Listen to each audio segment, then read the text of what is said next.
Hello everyone, how are you? My name is Michaela Valletta, also known as the Renaissance Amazon. For those of you who are on my IG, you already know who I am because you're following me. I'm going to save this live and repost it to my YouTube, which is the Renaissance Amazon. So just in case anybody sees this and doesn't know who I am, I am into a lot of things. Body science is one of them, health and holistic health and nutrition and fitness. But I'm also very much into culture, history, anthropology, sociology. And I'm an Afro-American woman from New York City, Harlem, who currently lives in Chicago. And so, I wanted to talk today about a subject that was triggered by a post, okay, that I saw on Instagram yesterday, right? So I'm going to talk about the post, and then I will explain more about myself before I get into the topic, right? So it's this woman she's on Instagram and Facebook under the name Treasure Empire, right? That's Trezure, so treasure spelled with a Z, Empire, right? And I saw this post that she wrote in my feed, and it said, quote, "I'ma need Black Americans to remember every slave ship came through Cuba, the Bahamas, and Haiti. So we are all Haitian, we're all Bahamian, we're all Cuban, okay?" And so when I saw this post, it was triggering to me, okay? As a Black American, all right, I have love for the diaspora. I grew up in New York City around people from all over the diaspora. For those of you who don't know, I'm also a dancer. I'm a serious student of the dances of the diaspora, particularly in the Americas, okay? I say Afro-Indigenous dances in the Americas because what links us over here in the Americas is also our indigenous bloodline. I talk about this a lot. Some of us have more indigenous blood than African. I have videos where I speak about that. I think that the history of the Americas is intertwined. But I also, more about me, I come from a family of freedom fighters, okay? My dad was in the front lines of the civil rights movement. He was a part of an organization called RAM, which is Revolutionary Action Movement. He was a part of the, organization that strategically put the Black Panthers together. He was not a Black Panther, but he was in an organization that predated that. The same organization that Sada Shakur was in. My dad was a professor of Afro-American Studies, one of the founders of the first Afro-American Studies department in the country. And he's a professor with no degree because he got kicked out of Florida A&M for being involved in the movement. My dad is from Florida, okay? I'm from St. Augustine, Florida, the oldest town in America. And he was definitely a Pan-Africanist and always aware of Black issues in the world and raised me to be conscious of it. I grew up in a neighborhood in Harlem, Washington Heights, West Harlem, the border of Washington Heights, where it's heavily Dominican. And Dominicans who look just like me, okay? I remember being a kid and being confused because people that look like me and my family were speaking Spanish, and I'm like, Dad, I thought he was Dominican, and my dad's like, he is Dominican, he's a Black Dominican. Dominican's a nationality, not a race. You could be a white Dominican, a Black Dominican, indigenous Dominican, Chinese, Japanese Dominican. It's a nationality, just like American, right? So I understood that. I am a serious student of the dances of the diaspora in Haiti, Cuba, Puerto Rico, Dominican Republic, Colombia, Peru, where else? The U.S., okay? And my experience growing up in New York, I've heard so many Caribbeans and Africans say that they felt like Black Americans didn't have any culture. I've heard that a lot, and it's super triggering and super ignorant. And super untrue, okay? Afro-American culture is very rich and very diverse. And as an Afro-American, I'm always learning more things about our culture because it's different from city to city. Okay, that's one of my things with Juneteenth. I felt like my people are from Florida. Juneteenth is not an East Coast black holiday. It's, if you're from Texas, yes, you know what I'm saying? But black culture, traditions, and history is not homogenous in America, in North America, okay? There's different traditions, different music, different dances. You know, I told you I'm from Harlem, but I live in Chicago. Chicago has, you know, it's their own black cultures that are unique and different from what you find in Philly, for example, okay? Or New Orleans, and yada, yada, yada. So with that being said, when I saw her post, I commented on it, and it was triggering to me because she specifically said, I'm gonna need black Americans to remember every slave ship came through Cuba, the Bahamas, and Haiti. So we are all Haitian, we are all Bahamian, we are all Cuban. Now, to me, to single out black Americans, right? Because when I commented on it and told her, like, that's ridiculous to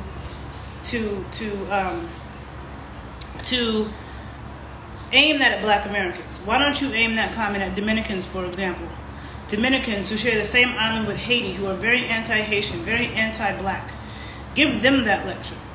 Afro-Americans don't need that lecture. Afro-Americans have been fighters and defenders of the diaspora for generations.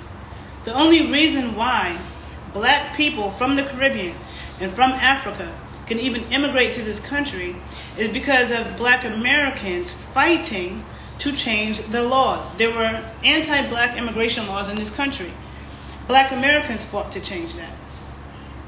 The only reason why black people from other parts of the world can come to this country in the first place and have a good life is because of our fight. Now, black Americans, one thing that makes us different than the rest of the diaspora, we do not run when shit gets tough.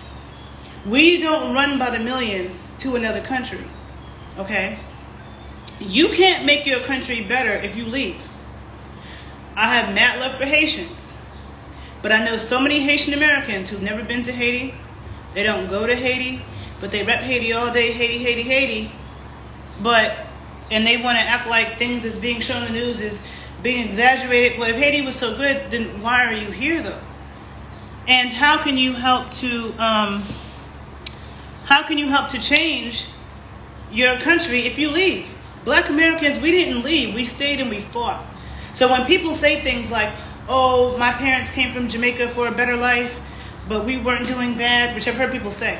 Well, if you weren't doing bad, if everything was so great in Jamaica, then why did you come here? Right? And if you did come to America for a better life, you were only able to have that because of the fight, the black Americans, the things that we did to make life a little bit better here. And, you know, us black Americans, we complain all the time about the injustices. A lot of Africans and Caribbeans come here and they say that black Americans are exaggerating. They don't understand what we're talking about. A lot of them think that we exaggerate the race issues because if you are black in the Caribbean or black in Africa, you're the majority. In North America, we are not the majority, okay? So we know what it is to live with whitey, okay? We know what it is to deal with racist white people and have to fight against that. We see through the racist bullshit. I have seen so many Africans and Caribbeans be at white people's ass. And I'm not saying it's all of them, but I've seen them be up their ass in a way that I have not seen black Americans do. Okay, they can be very naive. So I remember when I was a kid, when Nelson Mandela got out of jail, he came to Harlem. My parents took me to see him speak in Harlem. Marcus Garvey left Jamaica, very black Jamaica. And when I went to Jamaica, I felt like I was in Ghana. I was in Ghana, it was so black, right? Marcus Garvey left Jamaica, came all the way up to Harlem. He didn't go to Haiti, he didn't go to Cuba, he didn't go to DR, he didn't go to the Bahamas, he didn't go to Trinidad. He came to Harlem. Yeah, somebody just said holistic health. She just said exactly. They come in and go to New York and other places that are, and then they're in a cultural bubble, so they continue not to see it. And that's a fact. This was going to say about living in New York. In New York, Afro-American culture is not dominant, okay? Most the black people in New York, unless you're in Harlem, I mean, there's other pockets. You know, there's a lot of black Americans in Bed-Stuy. but Harlem is like a seat of Afro-Americans. But if you're not in those areas, it's African and Caribbean culture that's dominant. And I grew up around Caribbeans, Africans. I grew up going to the West Indian Day Parade in Brooklyn, okay? My parents were taking me there since I was little. When I grew up and I went there, and I didn't have a flag, people would be like, oh, where are you from? And I'm like, I'm from here. And they'd be like, what do you mean you're from here? Your parents aren't from, you're not from an island? I'm from the island of Manhattan. Oh, but your parents, my parents are from here. But their parents, they're from here. For as far back as I can trace, my bloodline is here. I can't even trace anything back to Africa. I trace my roots to the Seminole nations, indigenous nations in Florida, okay? My dad is from St. Augustine, Florida. My mother is from Western Pennsylvania in the mountains in the middle of nowhere, close to the border of Ohio. But her father is from Pensacola, Florida. Mother from Western Pennsylvania. I'm American, okay? And when I would tell people that I was American, at the West Indian Day Parade in New York, they would say, oh, you mean you're African?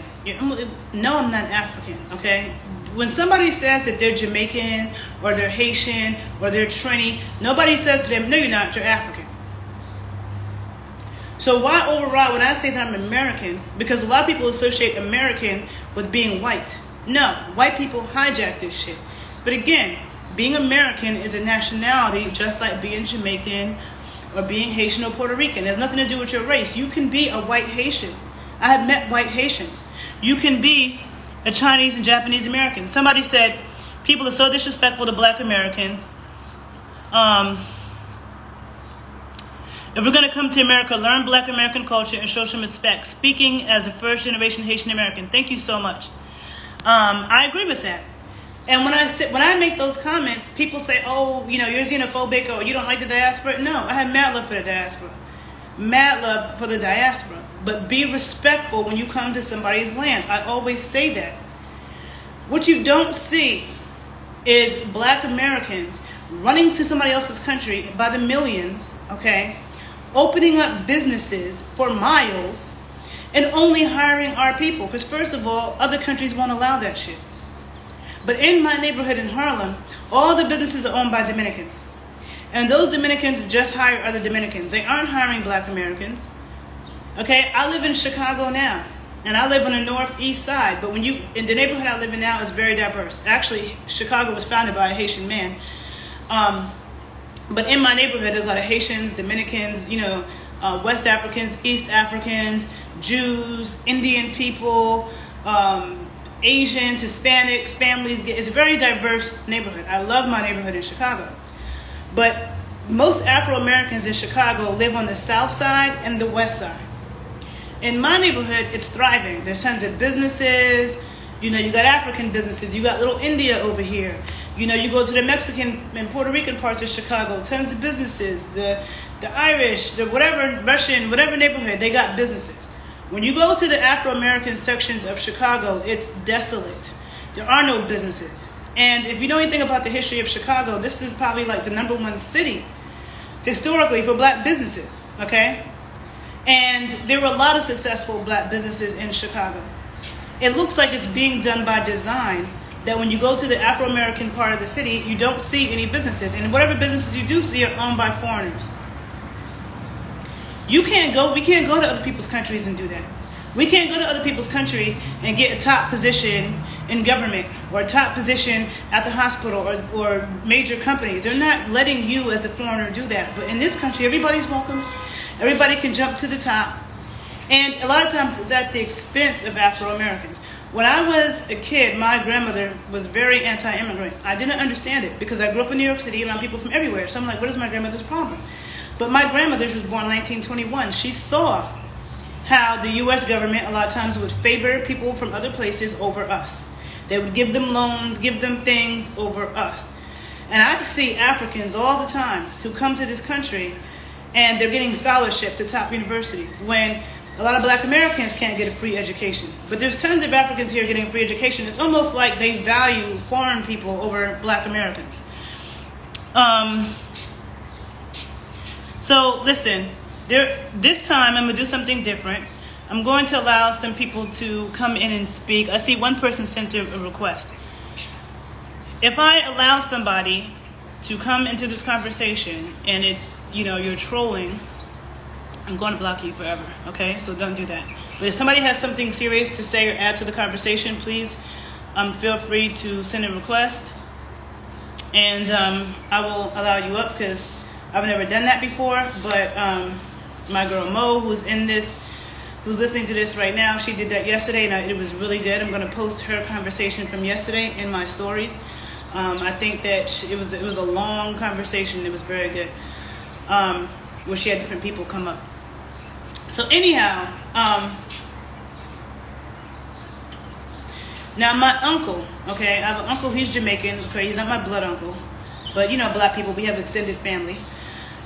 So he was also one of the founders of the first Afro-American Studies department with my dad at UMass Amherst. And his name is Michael Thelbo. He went to Howard University with Stokely Carmichael, a.k.a. Kwame Ture. He, when he said, and Kwame Ture is Trinidadian. My uncle wrote his autobiography. My dad wrote the afterword. My dad knew him as well. Now, my uncle says all the time, when he came to the U.S., Caribbean people, black people in the diaspora, when they came to the U.S. back then, they aligned with the struggle of Afro-Americans. But nowadays, a lot of Caribbean people come here and they don't. They think they're better than us. They look down on black Americans. And my uncle has a serious problem with that. He calls out Jamaicans and Caribbeans who do that. He's in his 80s now. I have a Nigerian friend in Harlem who also tells me that he does that.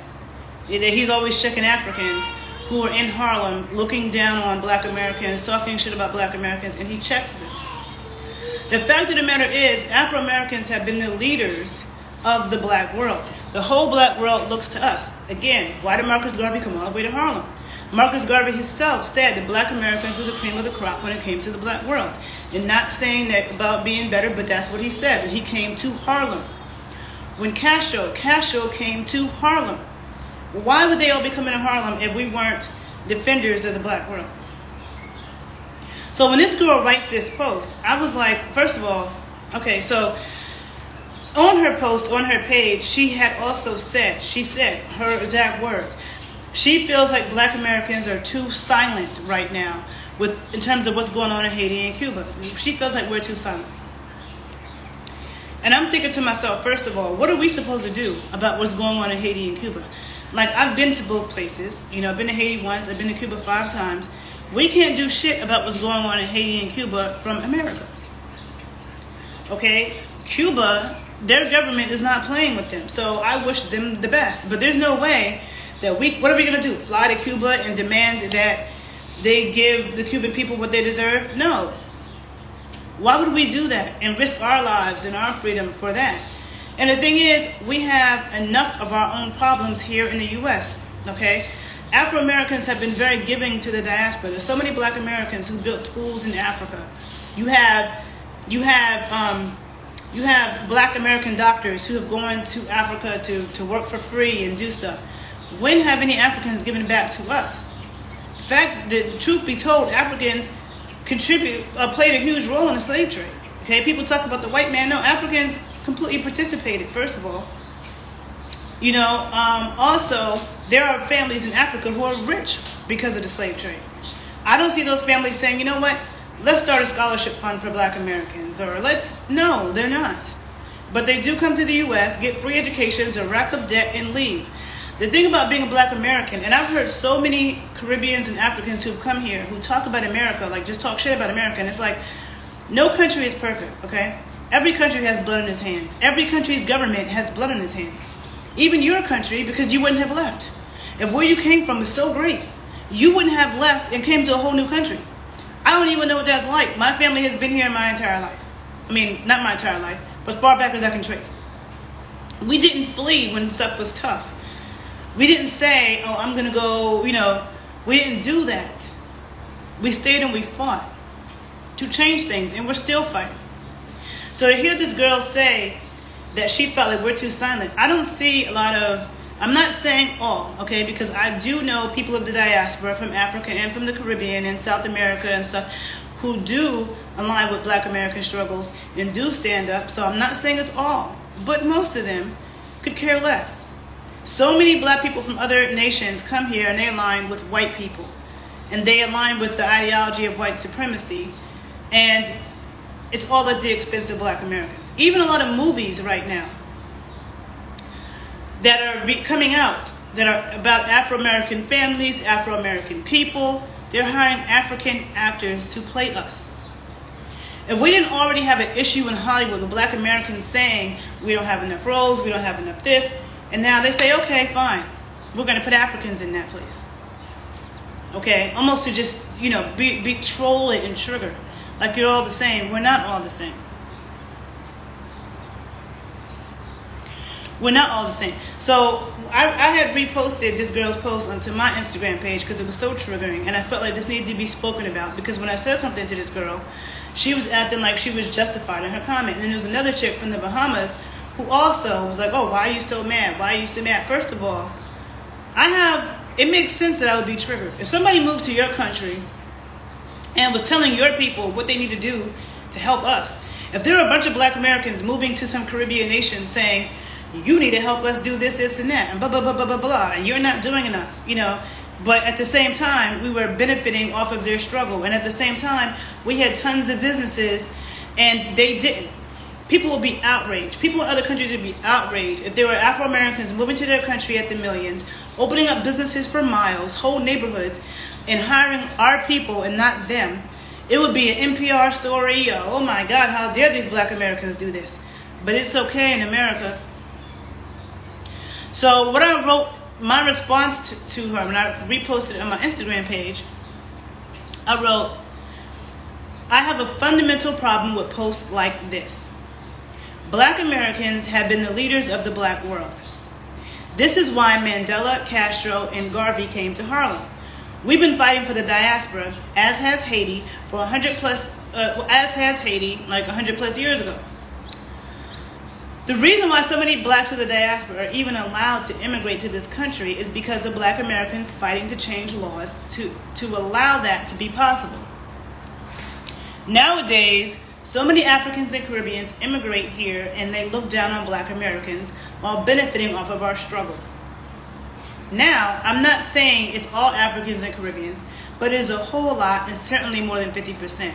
Most come here with an attitude that they are better and could care less about our struggle. Black Americans do not owe anyone anything. We have fought for others more than they have fought for us. We have our own battles to fight in our own cities. Unlike much of the diaspora, we don't flee our land by the millions and then try to change it from the outside. Because we know that's not possible. If you want to change your country, you need to stay there and fight for change. Black Americans have a long legacy of being allies and defenders of the Black world. So the last thing that we need is for a Caribbean or an African who has left their land to come here and talk to us like we're dumb and tell us what we need to do. Why doesn't she direct that energy at the Dominican Republic? We don't need a condescending history lesson and guilt trip over here. We've done a whole lot and we don't owe anyone anything. We do what we can, but we also need to focus our energies on home. Sometimes Black Americans give to the diaspora more than we give to our own people. So, like Oprah, for example, she was in Chicago. What did she do? She built schools in Africa. She didn't build schools in Chicago. Chicago needs stuff. You have people that somebody said, oh, we have a long legacy of fighting in Africa, hence the wars and refugees displaced. Afro-Americans played a huge role in the ending of apartheid in South Africa, hence why Nelson Mandela came to Harlem. Okay, and one of my dad's friends, one of the major attorneys who worked on that. Oprah built schools in Africa, like I said. And there are other people, I've seen like Serena Williams, like a lot of people do that. So to me, in Haiti, like when I've studied Black dance, I've learned a lot that's not even in history books about Haiti. Haitians also have helped to liberate a lot of the Black world, okay? And I feel like the whole diaspora, in the Americas in particular, owes Haiti, okay? Yep. And like I said, I have mad love for Haiti. And you could say, you know, but the thing is, it's hard. But a lot of Haitians do leave Haiti and they don't look back. Okay. Now there was a girl who there was this Jamaican chick who was, you know, speaking the other day about how well she compared her parents leaving Jamaica to come to America. She compared that to blacks in the South migrating north. That is not the same. Because we were in our own country. Every country has different parts of it. Every country has areas that might be doing better than others. We didn't leave our country and go to another country. We left the South and went north. And a lot of black people who did this, my dad talks about this all the time. There are some black people who kept their land when they went north, but there are a lot of people, like my dad's family, who sold it. They got rid of it because they felt like, in my dad's words, we thought those crackers were never going to change. My dad blames white terrorism for the loss of a lot of wealth and land in the black community because they gave it up when they left the South. Okay? If shit goes wrong in America, black Americans, we don't have another country to go to. People who are Jamaican American, Dominican American, Colombian American, they don't think of here as home a lot of times. They think of whatever country they came from and their parents came from as home. And, I'm going to go back there and retire. Or if stuff happens here, I'm going to go back to Colombia. We can't do that. There's no place for us to go back to. We are here. We are American. We have stayed. We have fought. And so we care about what happens here. I care about what happens here.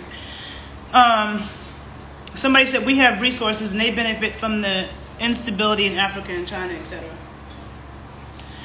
So I don't know if there's anybody. I'm trying to make sure I said everything that I wanted to say.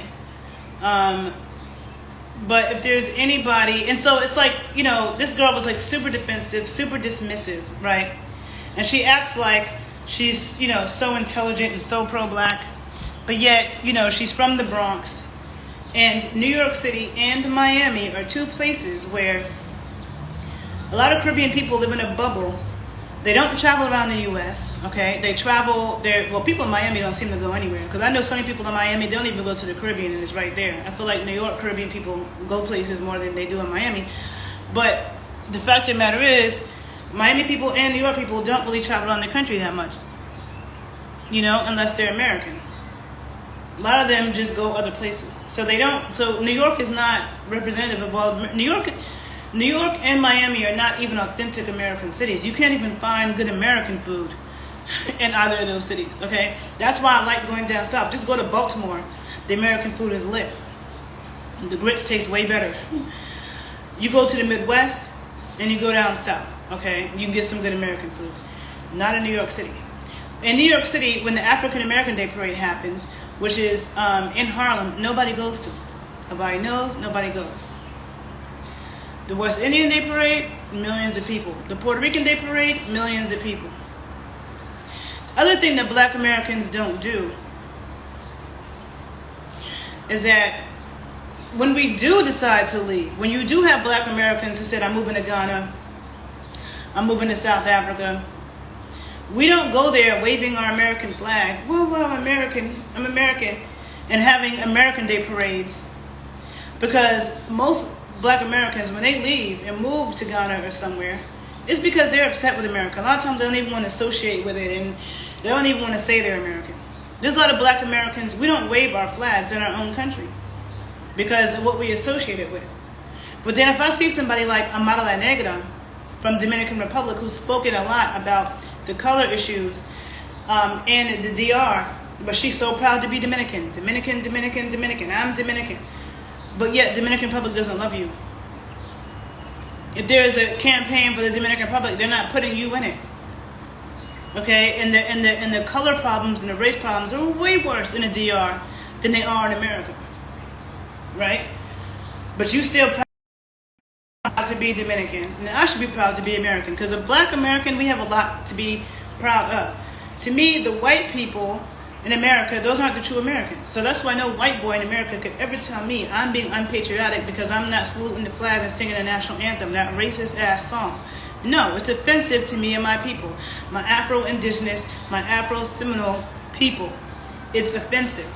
But you can't tell me that I'm being anti-patriotic because my family has been here longer than a lot of these white people. I have family members that fought in the Revolutionary War, every war, okay? And we built this country. And it's not just, sorry about that loud siren, it's not just the African side. We also have a lot of indigenous roots. And this is true for the entire diaspora in the Americas. A lot of us have indigenous roots, in some places more than others. I think that, Jamaica has a lot of African, to me, Jamaica seems a lot more African than even black people in America. And in the slave trade, the smallest percentage of Africans was brought to North America. There are a lot of people that I've never met one black American in my life who didn't have native blood, didn't know the tribes in their family, but we don't have any idea what African tribes are in our bloodline. We are so disconnected from Africa.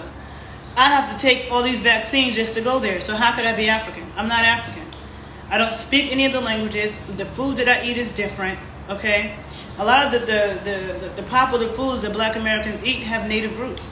As somebody who studied black dance in the diaspora, I always said to myself, I've read every book on Afro-Caribbean dance. All those books constantly say, oh, the indigenous people, they all died off and they had no contribution. Everything is African or European, African or European. That's bullshit. Even Haitian voodoo is like 50% African and 50% indigenous from that island. When Haitian voodoo has two families, the Petuo and the Rada. The Petuo spirits are the more fiery spirits. They were the ones that were responsible for the Haitian Revolution.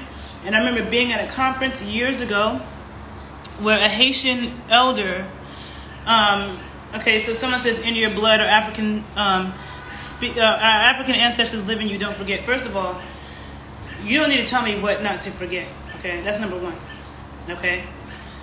One thing is, I can't trace anything to Africa. I can go to Colombia right now. I don't have to take no shots. I can go to Cuba. I can go to Haiti. I can go to Jamaica. I don't have to take any shots. But if I go to Africa, I have to take a bunch of shots. So how African am I really, first of all? For as far back as I can trace, my ancestors were buried on this land. This land. We're the sum total of everything that's in our bloodline. So it's common in the black community to ignore the indigenous blood and act like, oh, if you speak about the indigenous blood, you don't want to be black. You have a problem with Africa. No. How about I have a problem with the miseducation of people? They took Indians, indigenous people from this land, First Nations people, sent them to schools to try to teach them that they were something else. And so this, we're African thing is overhyped. Yes, there's some African ancestry. But some of us, like I said, have more native ancestry. There are people who are straight up indigenous in this country, black people, who don't know who they are. So nobody needs to tell me not to forget anything, okay? I'm a serious student of this, okay? So hold on.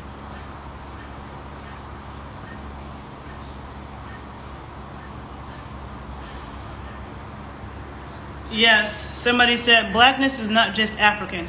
We are global. I hate that people act like it's just African and say we're trying to be special black and erase indigenousness. Exactly, you can't erase the indigenousness. You can't. My complexion, you see the red, the copper in my skin, we have different undertones. They called Malcolm X red something, didn't they? And then they called Frederick Douglass Little Red Boy. When I look at Celia Cruz looks straight up Arawak Taino. And when I see Dominicans who say I'm not black, I'm a dark-skinned Indian, and a lot of black Americans get mad at them, but that's not wrong. I look at Dominicans all the time. They look very much Arawak Taino. It's not to say that they don't have some African blood, but some of them may have very little, and some of them may be straight up indigenous. I've seen Dominicans, and I've seen Americans, and I've seen Cubans and Jamaicans who look straight up indigenous. They may not have any African blood at all.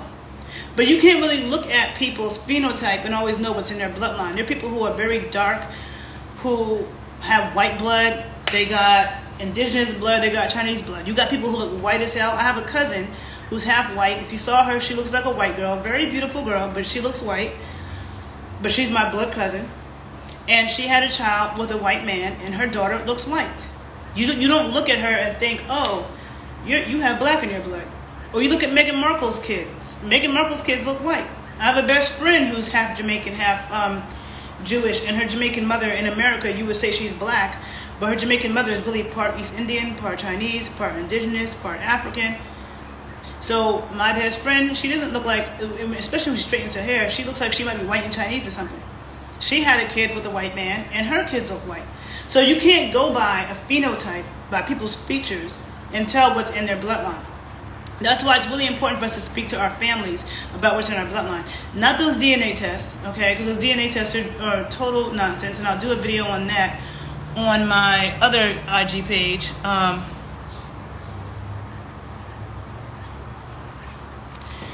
my other IG page, I'll get more into the science about those DNA tests, which are total nonsense. Somebody wrote, the holistic health coach wrote, the colonizer came to this hemisphere and tried to erase the indigenous culture, even in Hawaii. I'm Taino and African and East Indian. Exactly. We're the sum total of everything in our bloodline. Black doesn't mean that you just have African blood and ignore everything else. Hold on, I need to plug my phone in. So, I want to say, if there's anybody, hold on, I'm hoping this won't fall. I'm going to plug my phone in before it dies, but I'm trying to hook it up and, hold on a minute. If there's anybody who wants to jump in this conversation and say anything, please, this thing is so broken. Please feel free to come up and speak. If anybody wants to jump in and say something, I see some people writing some good comments.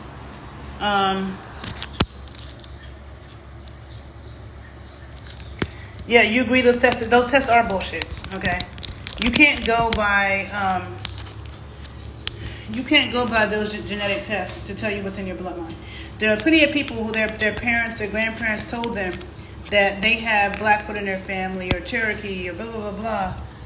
And, okay, so, Lady 7906, if you want to jump in, please feel free to send a request and I will bring you in.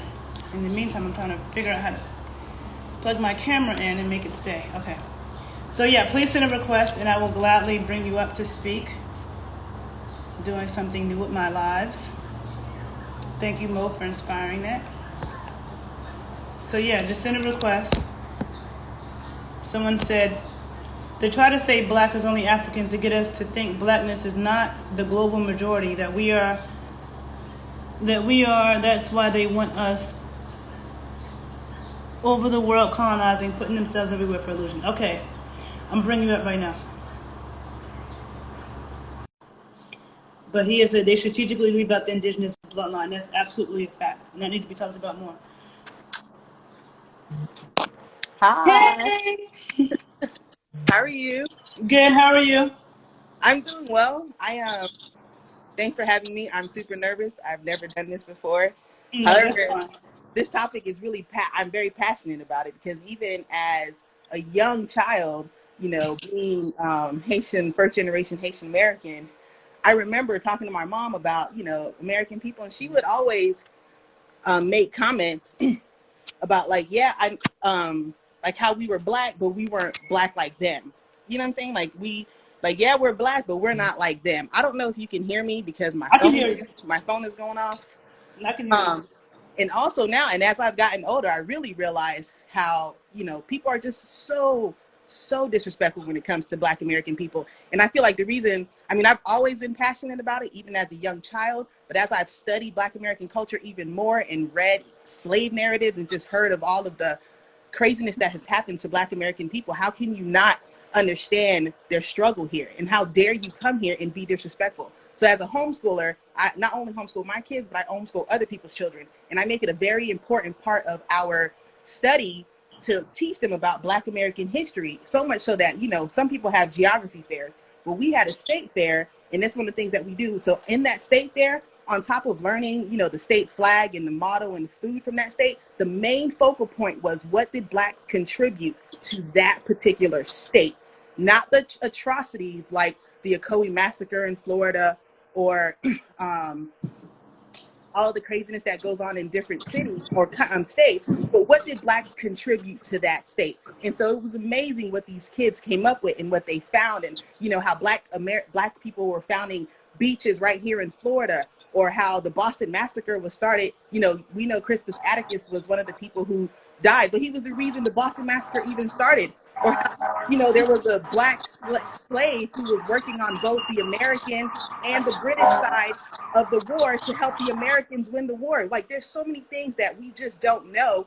And I encourage those kids to find it. And they found so many great things. And I'm like, you guys have to understand your contribution to this land so that when people say stuff to you, you are not disrespecting. You can check them and be like, yo, don't talk to us like that, because we've been here this whole time and we've been fighting. And the reason you are even able to be here is because of us. And I'm not a, you know, Black American, but I am very passionate about people not coming here and being disrespectful, because you would never, ever go to any other country and tell the people how they should be fighting their government and tell the people what they should do about what their government is doing to them. You would never do that. So don't let people do that to y'all. Like my kids, even my kids who are not, you know, my Jamaican kids, they're all proud to be Americans. Like they are so passionate about it, but that's because I instilled that in them, because I'm like, don't let people come here and be telling y'all, well, you weren't a slave and your mama wasn't a slave, or why are you still worried about it? No, don't do that. So anyways, this topic is very passionate to me, and I hate that people come here, and even my family, like my mom too, like I had to check her, like, you can't do that.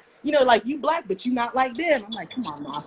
So that's all I had to add. Yeah, no, and thank you. Thank you for coming up and saying that. And thank you for your work. It's like we need more people like you. And that's why I say it's not all Caribbeans Right. and all Africans, because I know people like you who do that, you know. So I don't want to say it's everybody. But no, I appreciate that. Thank you for coming up to speak. Thank you. All right, girlie. Bye. I don't know how to end this. Me either. I don't know how to end it. Let me see. Okay. I just turned off my camera. Hold on. Okay. Let me see. Does anybody know how to end this? I don't know.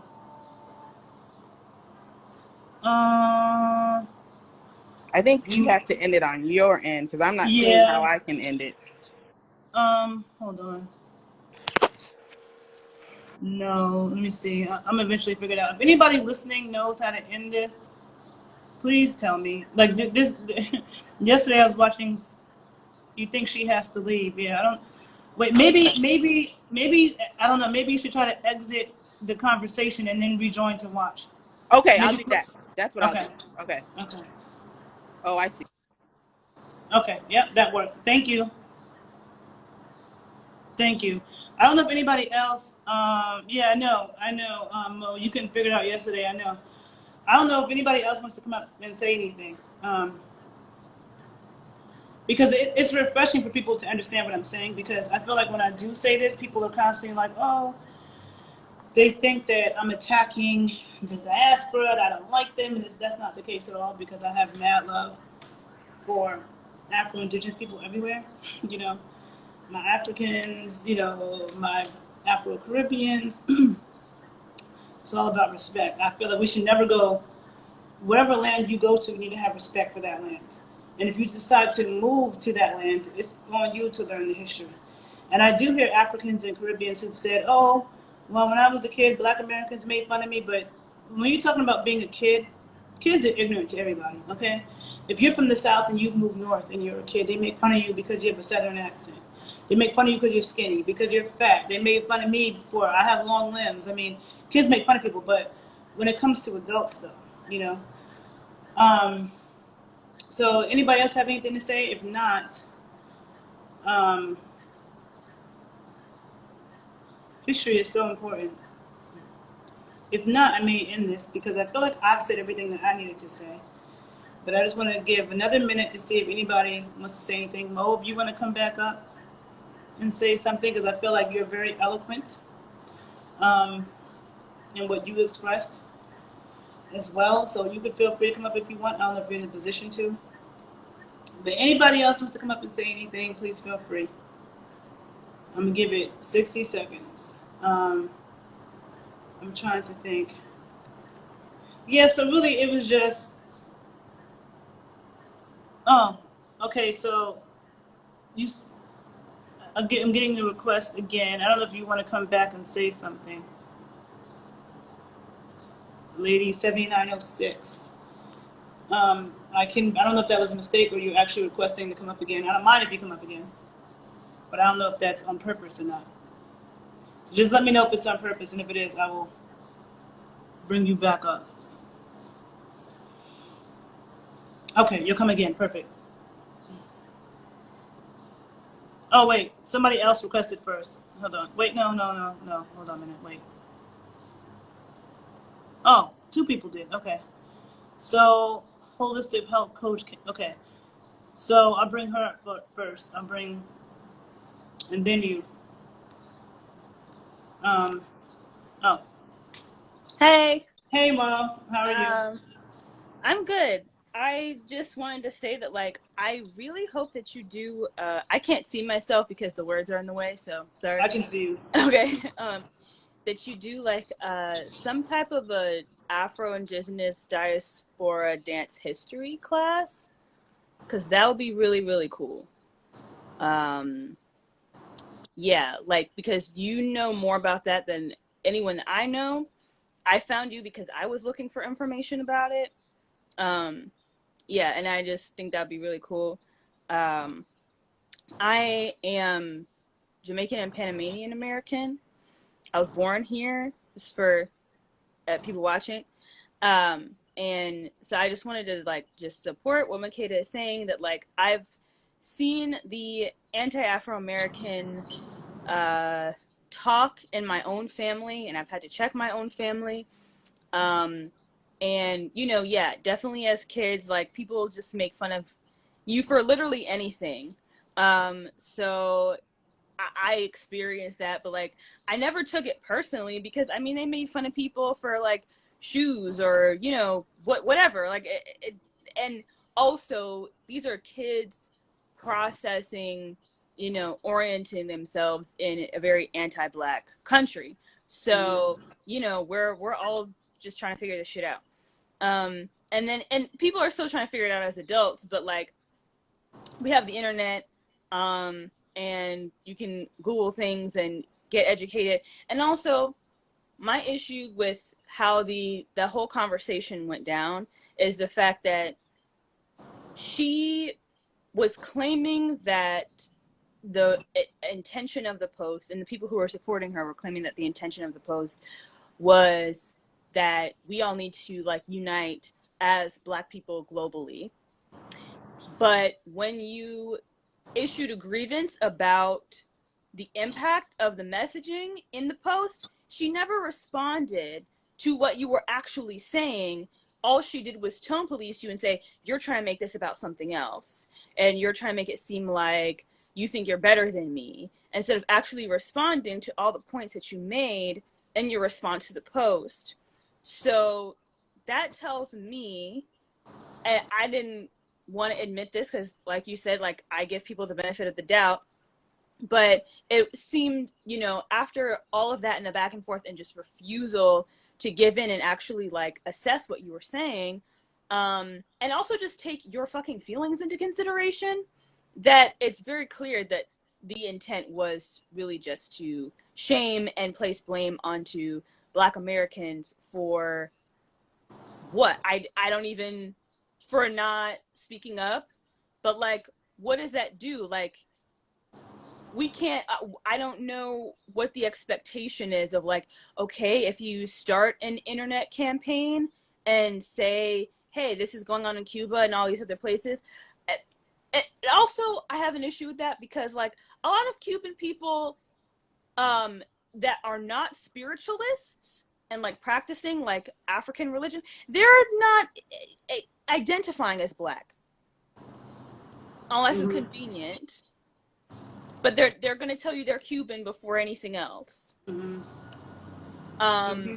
So now they're Black, right? Or really, it's like the girl that was speaking up, that she's saying she's black, so and then she has Cuban heritage, and she's like, well, why aren't people saying anything? It's like, I see all black people when there's a hurricane or natural disaster in the Caribbean, like posting. And granted, I know I'm in my like bubble of like who I'm in community with online, but it's really offensive. And I'm in a weird position where I can I guess choose to be offended or not to be offended. But I listened to her live response, and it was a lot of like, she said, when you referred to America as your country, she said that sounded colonistic and white for you to, yeah.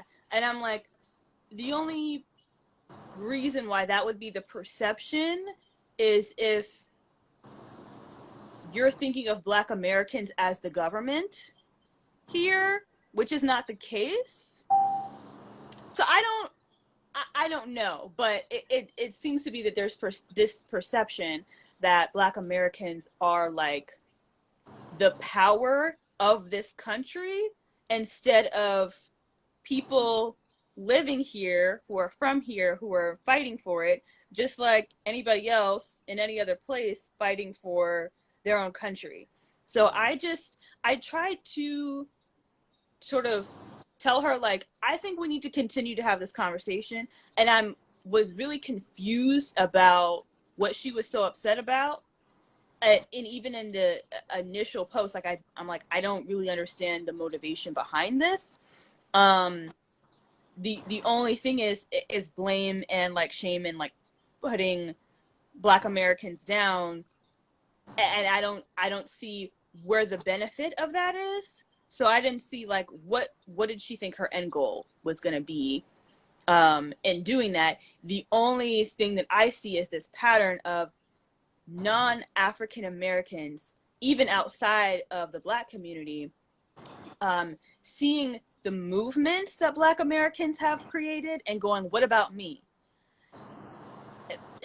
Do your own shit. Like, I don't understand. Like, we'll quickly tell Asian people to don't try to tack on to our movement. Do your own thing. But when it comes to the diaspora, then it's, Black Americans are not allowed to have their own thing. I don't really see how that makes any sense. So, and then also with everyone who was a little nicer to me when I commented than they were to you, it's literally probably because one, I prefaced it by saying that I am Caribbean American, and because I'm probably a little bit less direct and softer than you, but it was really just the fact that you were saying something in the first place that made them mad. Because I don't know how it would have gone if I was the one to have made that post instead of you. You know what I mean? So I noticed that, and that's why I kept saying, like, you're gaslighting and you're tone policing. You just don't want to hear it. Everything was la la la la la. All I was saying was, we need to unite as a people, and if you guys don't want to, it's because you think you're better than us, instead of actually listening to what you're saying. If the intent was unification, then be in the practice of unification and actually fucking listen to someone that's not you. You can't do that. It just sounds like white people going, well, we're all human, when Black people complain about, anti-Blackness in this country. You're just dismissing the violence and the harm that you have caused or benefit from, and going, well, we're all one instead. That's just, it's fucked up, and it's not fair. And I'm really disappointed because I know the two people that were commenting that, and I just, that was really disappointing. Like, I expected better from them. I can't believe I definitely didn't listen to her live. I can't believe she had a problem with me saying that this is my country, and that's what I'm saying. She's from New York, and in New York, I can't tell you how many times Black people from Africa or the Caribbean have tried to tell me I'm not American. How am I not American? My family has been here for as far back as I can trace. What am I then? My nation is America. You know what I'm saying? I don't have another country to run to if shit goes bad here. So I don't understand that. Like but yet you have people who left their country, okay, or might have been born here, because I think she was born here. Yeah, So she is. technically she's American, technically. Mm-hmm. You know what I'm saying? But you're claiming a country that you don't even live in. You know, so like, why don't you go back to Cuba and fight in the streets for Cuba? Like, my mom is a union organizer. My mother, I grew up on picket lines and at protests. You know, like both of my parents have fought to change laws and do things. So why don't you go do that for Cuba? You know what I'm saying? I don't understand how you're claiming Cuba and you're claiming wherever else her parents came from, but you don't even live there and you weren't born there. Yeah. But I can't claim America when I was born here in generations for as far back as I can trace from this soil. How does that make any sense? And that's what I'm saying about that. That shit is super offensive, you know. And it definitely comes a lot. Like in New York, that's one thing I like about living in Chicago, is that Black American culture is more prominent here than it is in New York. Like, you can't come to Chicago, you can't go to New Orleans or somewhere in South Carolina or Savannah, Georgia, and ignore Afro-American culture. You can't do that because that's going to be more dominant there, you know? And so it's just, that's super annoying to me that she presents herself as being, and it's like, if you're saying that we should all unite, then say that. But you don't need to single out Black Americans in a post. We are the last people that, need a lecture about that. Like I said, tell Dominicans that. Dominicans treat Haitians like shit, and they definitely say they're not Black. And the thing about Cubans, like when I went to Cuba, I've been there 5 times, to Havana 3 times, and Santiago de Cuba on the other side of the island twice. They have love for the diaspora in general. Cubans are very, well, at least the ones I came in contact with. Not the ones in Miami. They're like, that's a different story. But the ones in Cuba, they had so many books everywhere about the Black Panthers, about the Civil Rights Movement, and they almost seemed like they looked up to Black Americans and respected us and were inspired by us, you know? And like you said, like, we were talking about the Black Lives Matter movement yesterday. I don't align with that either. Yeah. But when those protests were happening last summer, the whole world started doing it.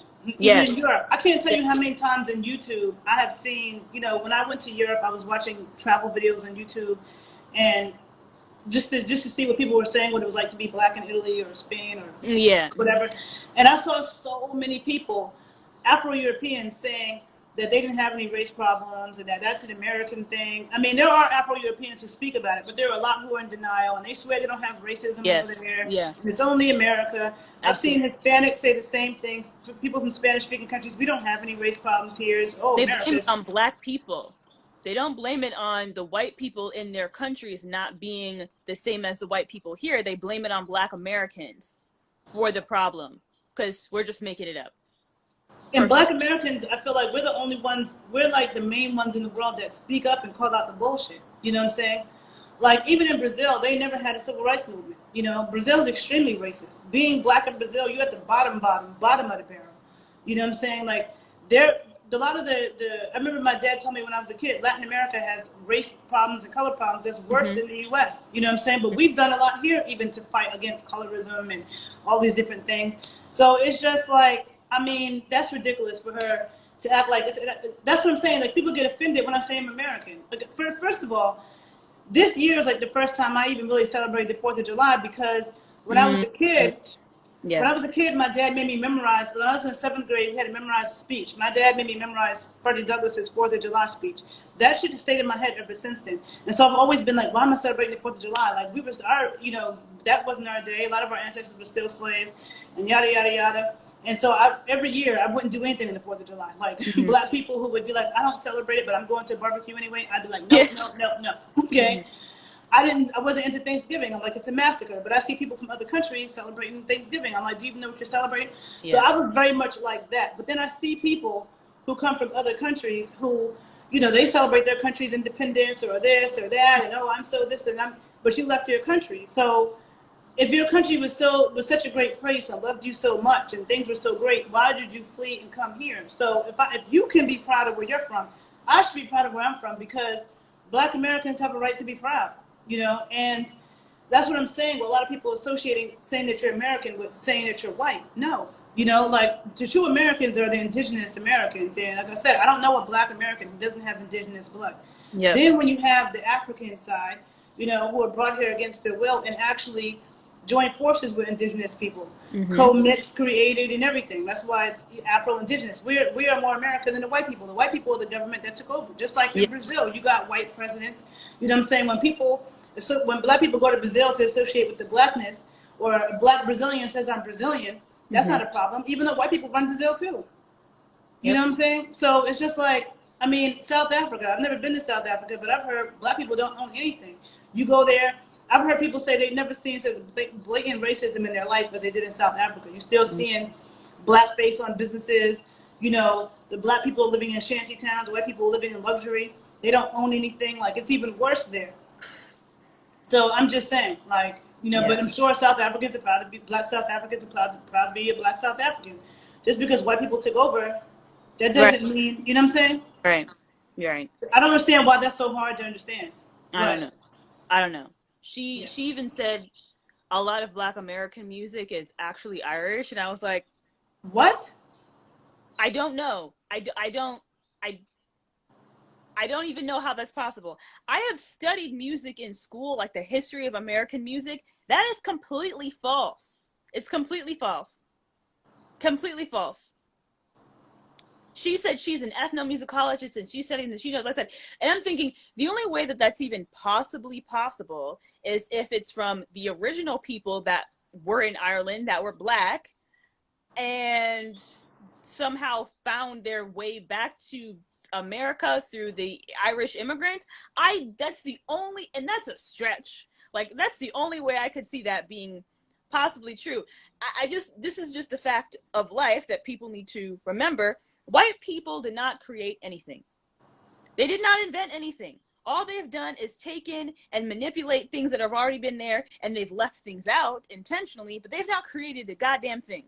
So, the Yeah. Irish, how? How? I am so beyond lost. And like, I just, when she was live, when I was watching it, I was just processing it. And I've literally been thinking about it like all night, even through, you know, the conversation yesterday. And I was like, she really said that. She really said that. That doesn't make any sense. And that's what, when it really clicked to me, like, okay, like, I can't even get past it. The real absolute motivation behind this was sort of to dismiss the validity of African American culture as a legitimate culture. Um, and I also think the reason for it, like all of this, is because Black Americans just claim blackness, and everybody else will claim their country. So the moment you claim Black Americanness, it's like, oh, wait a minute, you're doing a separation thing. But everybody else has been doing the separation thing. But it's fine because it's presumed, well, we live in an ethnically homogenous country that we're talking about blackness, but that's not exclusively the case. It's just not. It comes up when it's convenient. I've seen my dad do this. Like, when people are like, oh, well, you're Jamaican, so you're not black. He's like, of course I'm black. But I've seen him also be like, well, I'm not like those black people. Da, da, da, da, da. So, which is it? My own father does it. He's been here for, I'm 25, so he's been here for like 30 years, and he's still confused. So, I can't believe, like, the fact that you're telling me this. I'm glad that you are telling me this because I had that. Now this makes me know I'm not crazy because literally when I spoke up, I was not being, you know, rude or nasty, but I'm saying this is defensive.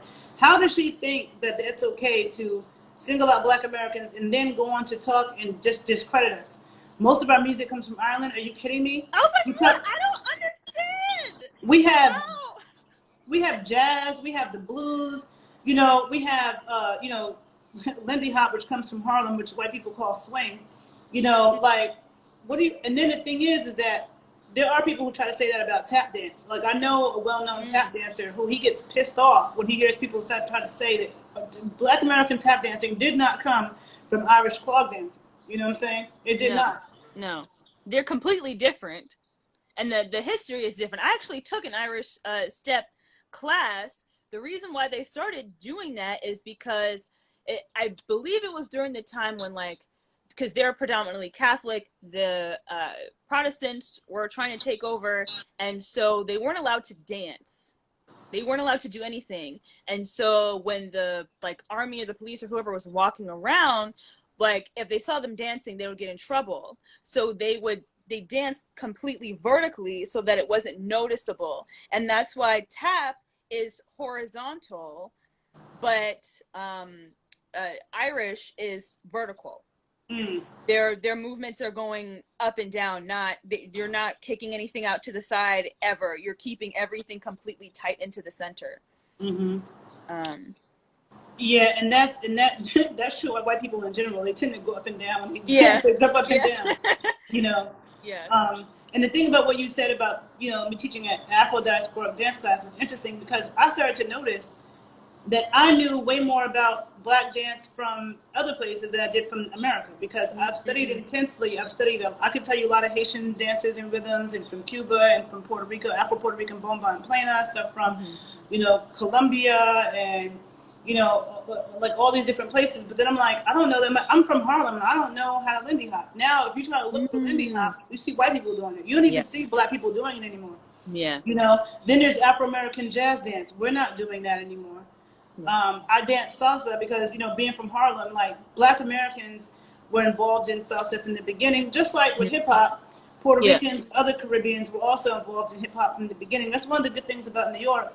It's like we do mix and create together. yeah, But Black American musicians were involved in salsa from the beginning. So every Black American from Upper Manhattan, from Uptown, the Bronx, or Harlem, we all know how to dance a little salsa. We listen to that music. It's like ingrained in our culture. But it's like yeah, I'm like, but then if you go, like, I can't twerk like girls from Atlanta. You go to New Orleans, you got bounce. I can't do yeah, that. You got New Orleans second line dancing. You have Chicago step. You have there's other dances that I've heard of from other places in America that I hadn't even heard of before. You know what I'm saying? Different dances. So I'm saying I still am constantly learning about Afro-American dances and music. I mean, we got country music. yeah, Then and then our foods are diverse. What Black people eat in different parts of the South is completely different. So I hate when people say there's no such thing as American food, and there's no such thing as American culture, and Black people don't have. This is ridiculous. It's ridiculous. But yeah, I can't believe you telling me. I'm really trying to. My fiery yeah. side makes me want to go curse her out. Like, you cannot be kidding me. You cannot be serious that you're sitting there saying that. How ignorant do you sound? Like, my gosh. Okay. Yeah. I'm glad I did this video. Thank you for coming up. Yeah, definitely. Yeah. Did you have Yeah. anything else? No, if you do the dance class and we like find different people that know all those styles that you mentioned, that would be dope. Like I would love that. I've always wanted to open up a dance school that was focused on Afro diasporic dances, but I've wanted to include Afro American dances too, because like Yeah. even tap dance. Okay, tap dance. I studied tap growing up at the dance theater in Harlem. The thing is even in New York City, there's in the summertime there's a lot of dance conferences, and I've seen dance conference performances that's dedicated to the diaspora. It has every single flag you could think of, but no American flag. And I'm like, Black Americans have dance traditions too. Yes. You know what I'm saying? Like, so how could you be in America, have a conference on Black dance and leave us out? It And really speaks to there has to be, because this is so specific. Like we talk about like global anti-blackness a lot, but there seems to be like from this conversation, I'm thinking there's a very specific intent behind erasing Black Americanness specifically and Afro-Indigeneity on this land specifically, because in the islands people talk about being Taino and Arawak and all that, but you can't talk about that here. Like I'm from Virginia, where people they know their grandmothers, they know their tribes.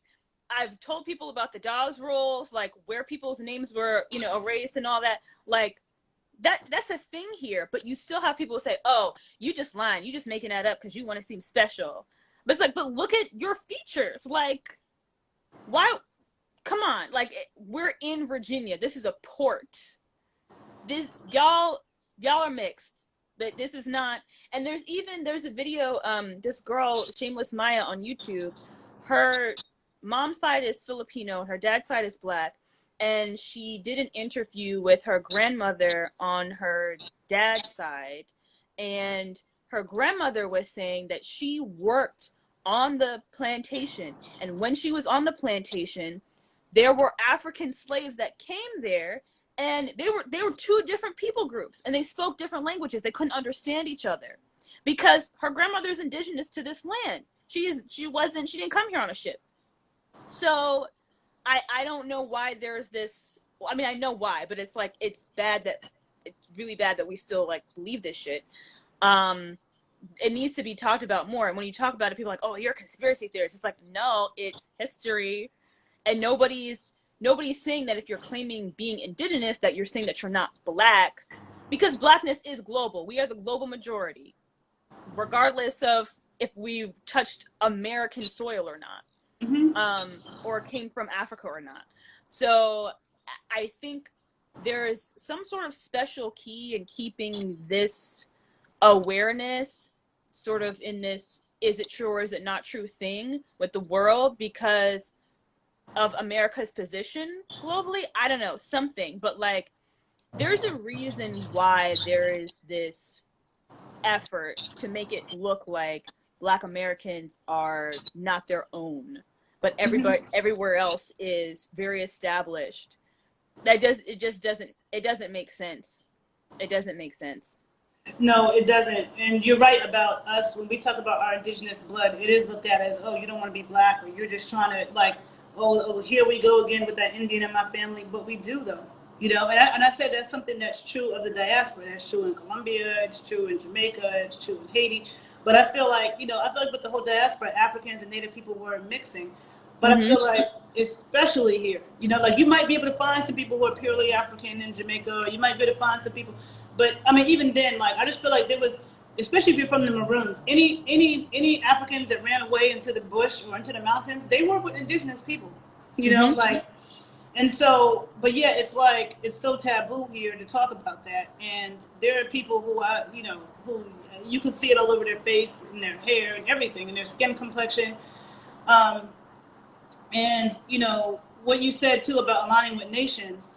Yeah, it's like, that's what I'm saying. Like, how is it that people are, you know, constantly so proud of the country they come from, but the second we mention we're American, we're being divisive, or we're trying to act like we're better? I think it's like, it's kind of like some people have like some inferiority complex. Like they associate, in their mind, they think Americans think they're better, you know? And they might she even said it was a privilege.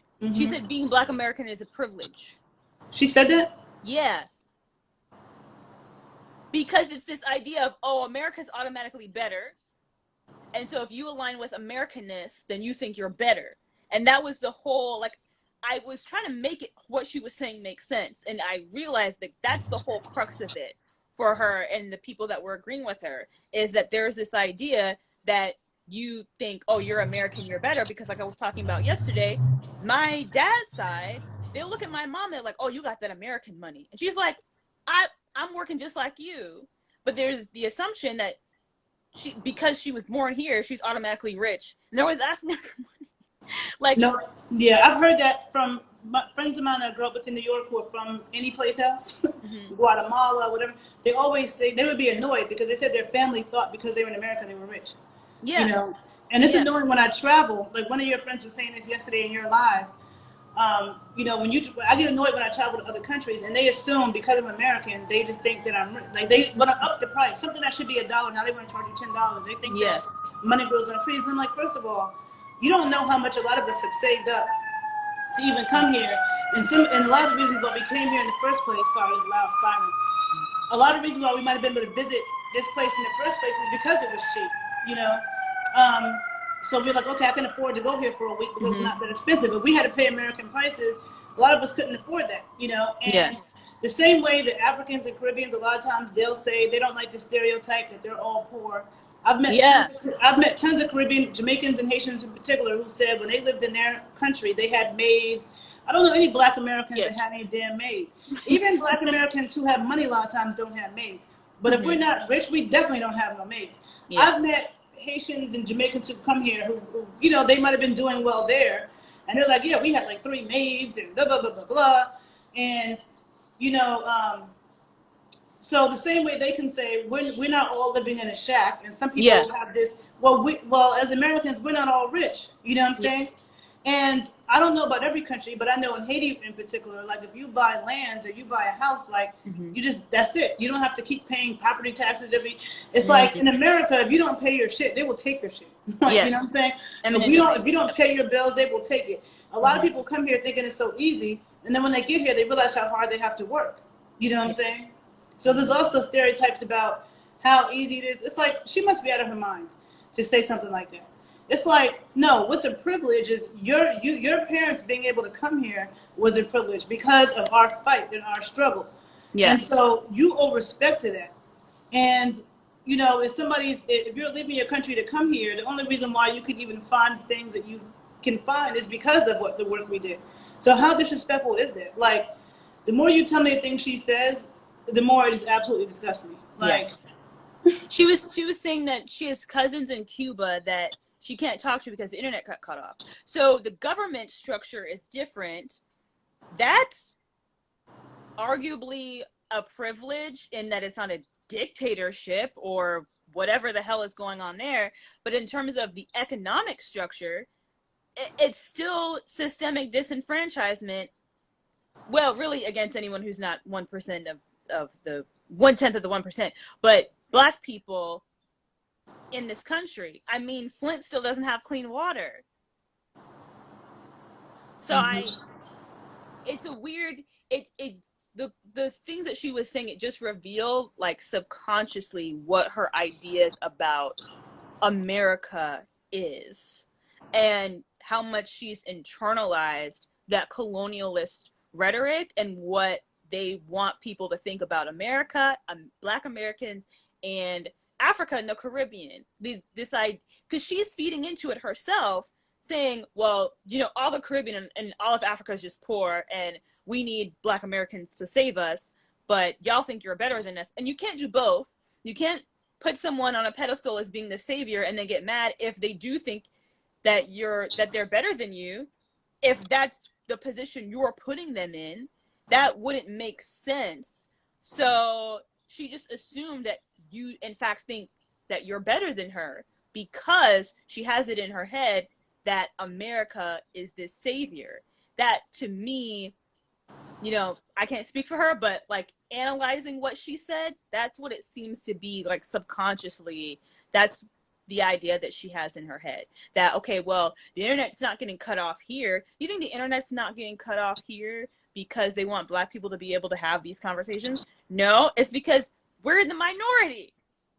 In those places, Black people are the majority, so they're not going to cut off the internet here. They will gerrymander and redline so that they can cut off access to Black neighborhoods to have resources, but it's not going to be nationwide. They can't do that. I mean, you saw what happened in Texas. So I don't. yeah, and you see areas like Flint, Michigan, where I still don't think they have clean drinking water. They don't have. You know. So, and the thing is about Cuba, it's like every country has its pros and cons. Every country does. The thing with Cuba, they have an excellent, you know, well, I mean, maybe it depends on how you view excellent education, but they're very literate. They're like 95% literate. Their literacy rate is way higher than the U.S. You know, they do have like food rations, but people aren't starving there. When I went to Cuba, like, you know, one thing is that they make sure they protect their people first. So you can't be a foreigner and go to Cuba and open up businesses. That's not allowed. You are absolutely not doing that from being from someplace else. And, you know, they ration out their food. And what the U.S. has done to Cuba is messed up. But that's not us. Black Americans, we know how messed up the U.S. government is. They did it to us too. But that's not, you have to separate that. Yes. There's a difference between white Americans and the white American government. Yes. And Black Americans. We've been like, when my dad was growing up in the South, Black men were being hung from trees every other day. You know what I'm saying? They terrorized the hell out of us, and we had to stay. A lot of Black people in this country died fighting. A lot of people.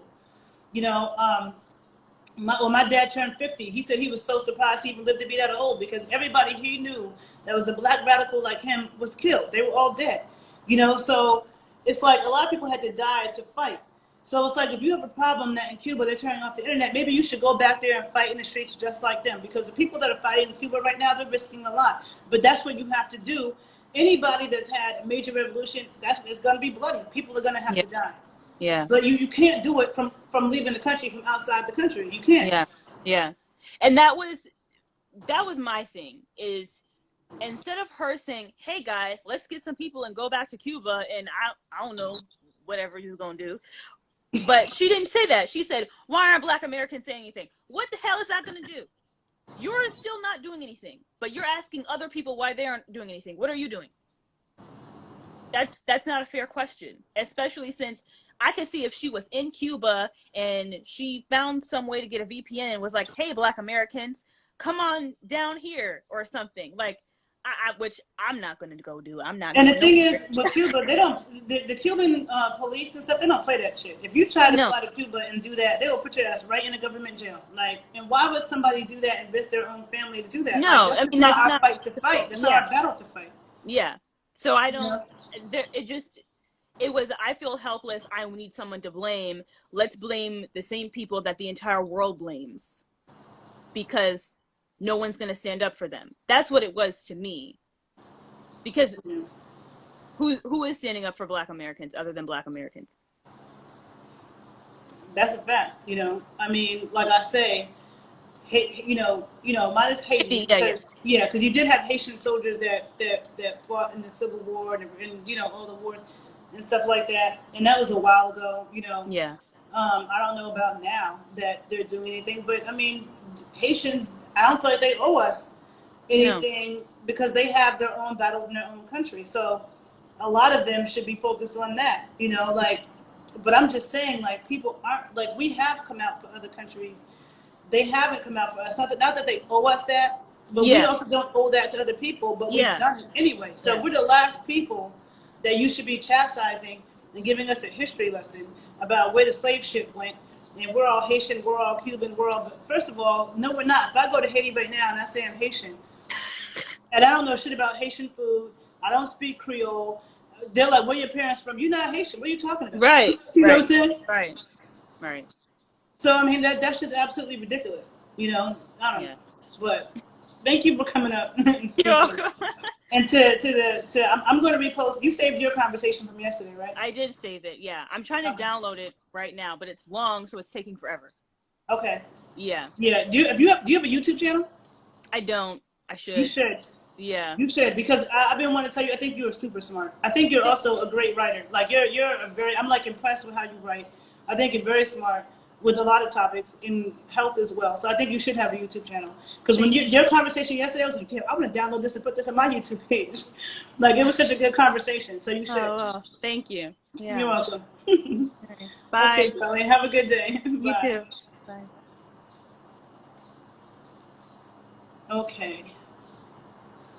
So did anybody want to come back up? Lady 7906, do you want to come back up?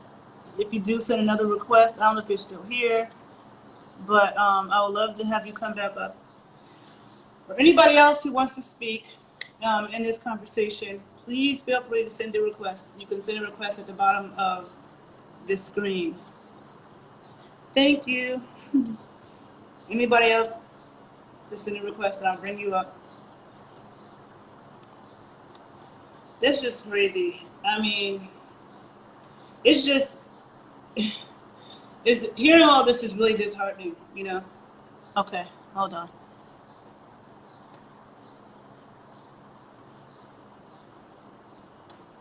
Bringing the next person up. Hey, what's up? Hey. Yeah. All right. From the Jamaican side of things and the Caribbean, let me put these news down. What's really happening?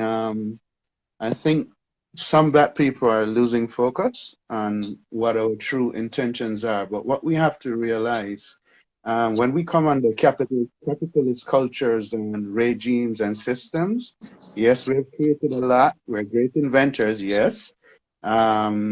What I heard earlier, I did hear some, I don't remember what her name was, but she says like the white people didn't create anything. They have done their little creation, maybe not near as much as us, right? But their system is to break things apart, to divide things and destroy things.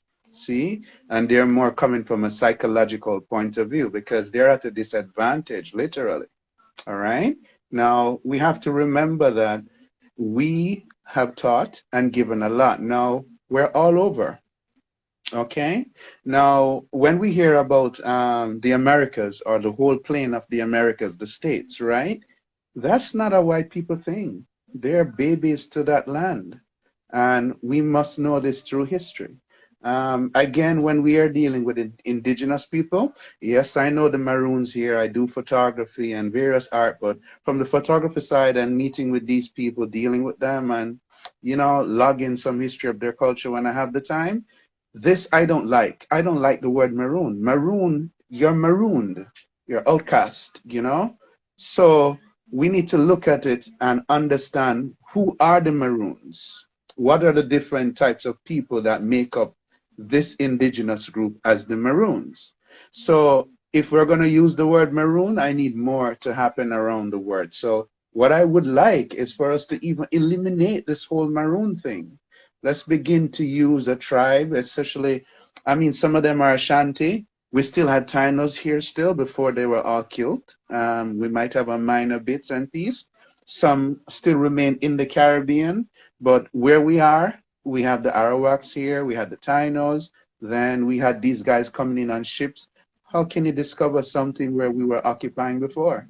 Farming, have a system of various medicine, everything. So how can you come and discover, then say you conquer or you are the explorer? We are the explorers because we have done all these things these guys have been trying to do. We have been running the seas way before even the Vikings, whatever they are. I don't care what groups they are.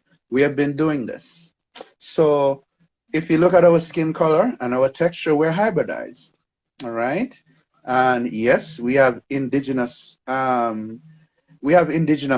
as I would say, because we have settled in different regions. So therefore, we have developed a philosophy and we have broken down things into our own way. We have learned new things. We have added to things. Let's go over to Haiti quickly, right? Because I'm not going to be long. In Haiti, while the rest of the Caribbean may look down on Haiti as poor, I look at them as very rich. Why?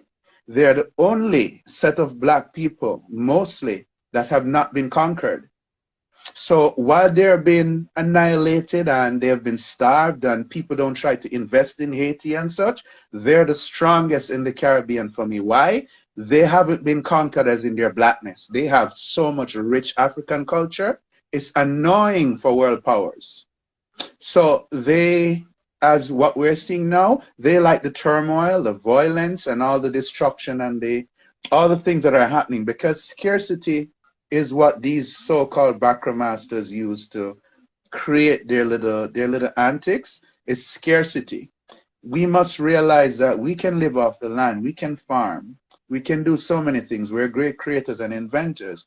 We must begin to stop putting the superiority thing on these people who are learning from us, robbing all our stuff, our creativity, owning our stuff and patenting when we're really creating a lot of those things. You know, so we need to go back to the Edison and these guys who have been patenting black men's creation because the black men go and work for them, but they took their intellectual property. See? And this is still going on up to today. We have to begin to realize that. But what I need for us to do, all right, and there's a lot of things going on in the America, which I like. I have families that are there. They're born American.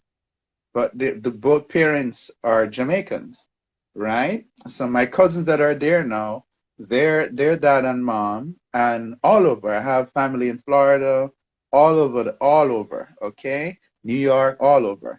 Now, those are like Jamaican parents. So these guys are born as American. They're Americans. That's just natural. The race is black, but they're Americans, okay? I'm born here in Jamaica. I'm a Jamaican. We're from the black race. We're African orient or look, you know. But we are where we are as in our own geography. We're nationalists based on each geography, and we must begin to just understand that. But what we are as a race of people, it doesn't mean that we cannot have a collaborative effort to make sure we're strong. The Chinese are identified as Chinese wherever they are, right? And in every country they have a little town. The black man doesn't seem as if they want a little African town. So we have a little Chinatown, we have the little Indian town, but the black man doesn't own his town. See? So the black man is ashamed of himself, while at the same time he criticizes the black man who is trying to make way or to bring back to the forefront some history that we have that is hidden or lost. So when we might grow some dreads or when we might build up on knowledge, there tends to be a backlash. But it's ignorance sometimes, because we have people who are living in a shoe that's not theirs. They're living in a culture or a system that's not theirs. Their mind state has been regurgitating because that's the psychological power of the white man. That's the weapon they have.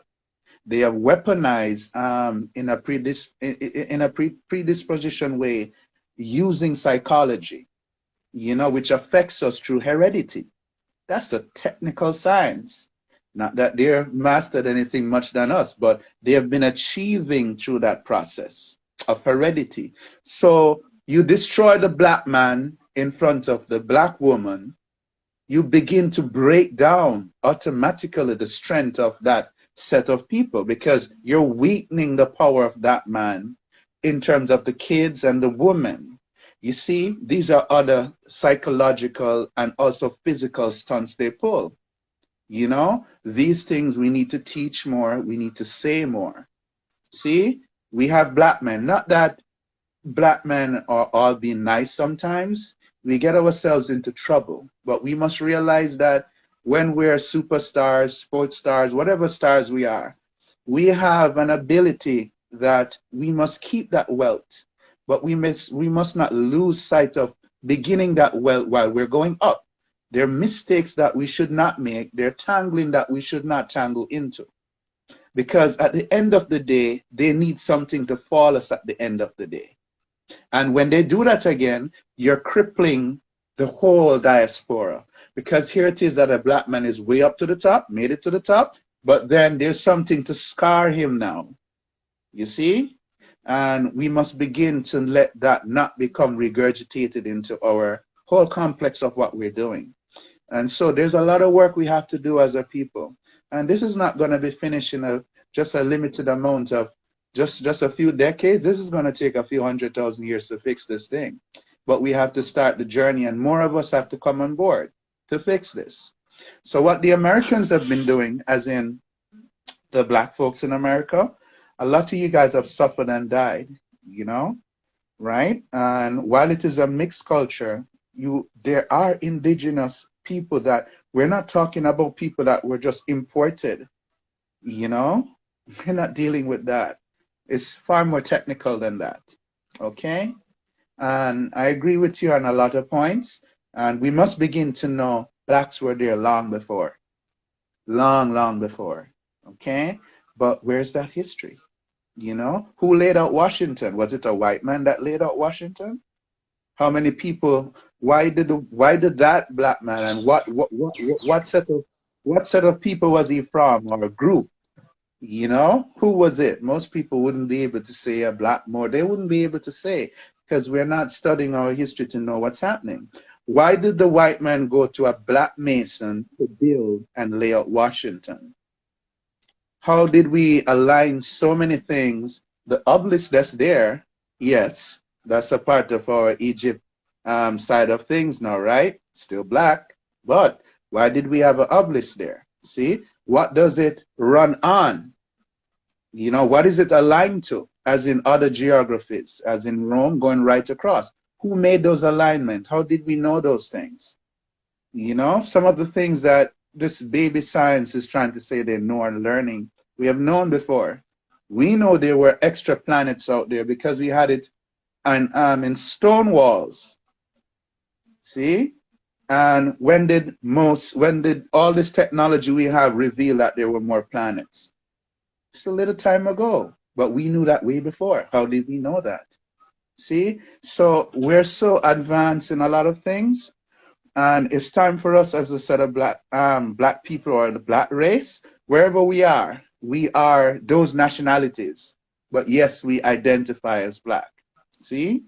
But we are the nationalities we are in whichever era we are. And we must just begin to put that aside because that's the least of our problems. See?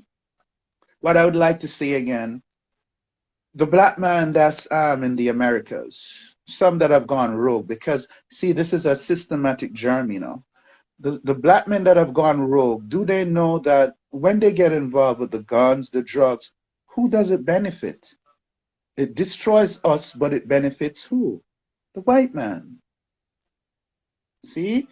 We're not looking at this. So you see, habits are easy to take on, which are bad habits, right? Now, who are there that are mentoring and teaching the black youths? How many people are coming out more to help to mentor and teach the black youths? That listen, stay away from this. We have a few people doing it, but how much more? How well are we getting out this information? Okay? We have a Bill Cosby that have embarrassed himself in a certain sense, but at the same time, he still had some intentions, right? But this is what I'm trying to say. The black man has made mistakes that the white man will use to take him down and embarrass him at the end of the day. See, when did they come for Bill? In his 80s. So Bill has done some great work. He has been an activist too, a black activist, but he has made some mistakes too. See? R. Kelly. And what did they go for? How did he make his money? Did he make his money by selling drugs and guns? I don't like the fact that I'm seeing if you're asking somebody to pay for something they've done, or you're criminalizing them for something they've done, right? Prosecuting them for something they've done. How did his creative ability of earning become something you need to target to say, this needs to be cut or this needs to, I don't like that. Because that work or those creative abilities has nothing to do with the power of that wealth that he has. His behavior, which is personal, you handle that separate. R. Kelly, he may have his problems too, you know. Black men seems to lose control of themselves, and we need to fix that problem. You know, we run and we jump on everything that as a whole. We need to stop that because that's the easiest point of entry for our own destruction. You see? And until we're that powerful in the mind and begin to respect the black woman more, see? The black woman has suffered because of how we were damaged. But while we're getting stronger and we're slowly coming back, we need to realize that we need to strengthen up, you know, and get the black woman in check with us. We need to fix ourselves too, because sometimes the way in which we're handling our own black women, we're not getting them aboard with us.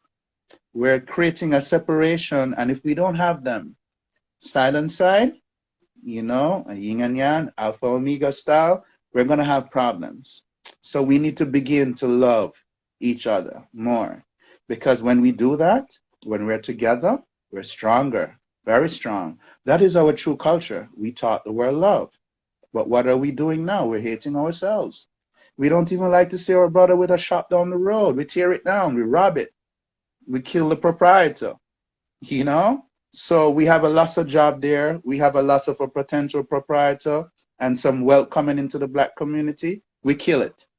So sometimes I'm not even on the whole race thing, because sometimes I think the black man is more racist to himself sometimes right now in this day and age than even whoever they are, Chinese, whatever, you know, because I'm not even looking at that. But we need to fix ourselves. And until we can fix that, focus on us, just as everybody's doing in their own race, they're focusing on them. They protect them. They protect themselves. What are we doing? We're like destroying ourselves, but we run on everybody else's ship and everybody else's race. See? And we're not getting our business together. We're not focused. Some of us are, but we need help. We have to do it as a group of people, we have to be more collaborative. And until we begin to see that, we need to bring the love in, which is going to help us to bind more and see clearer. You know, we have so much history.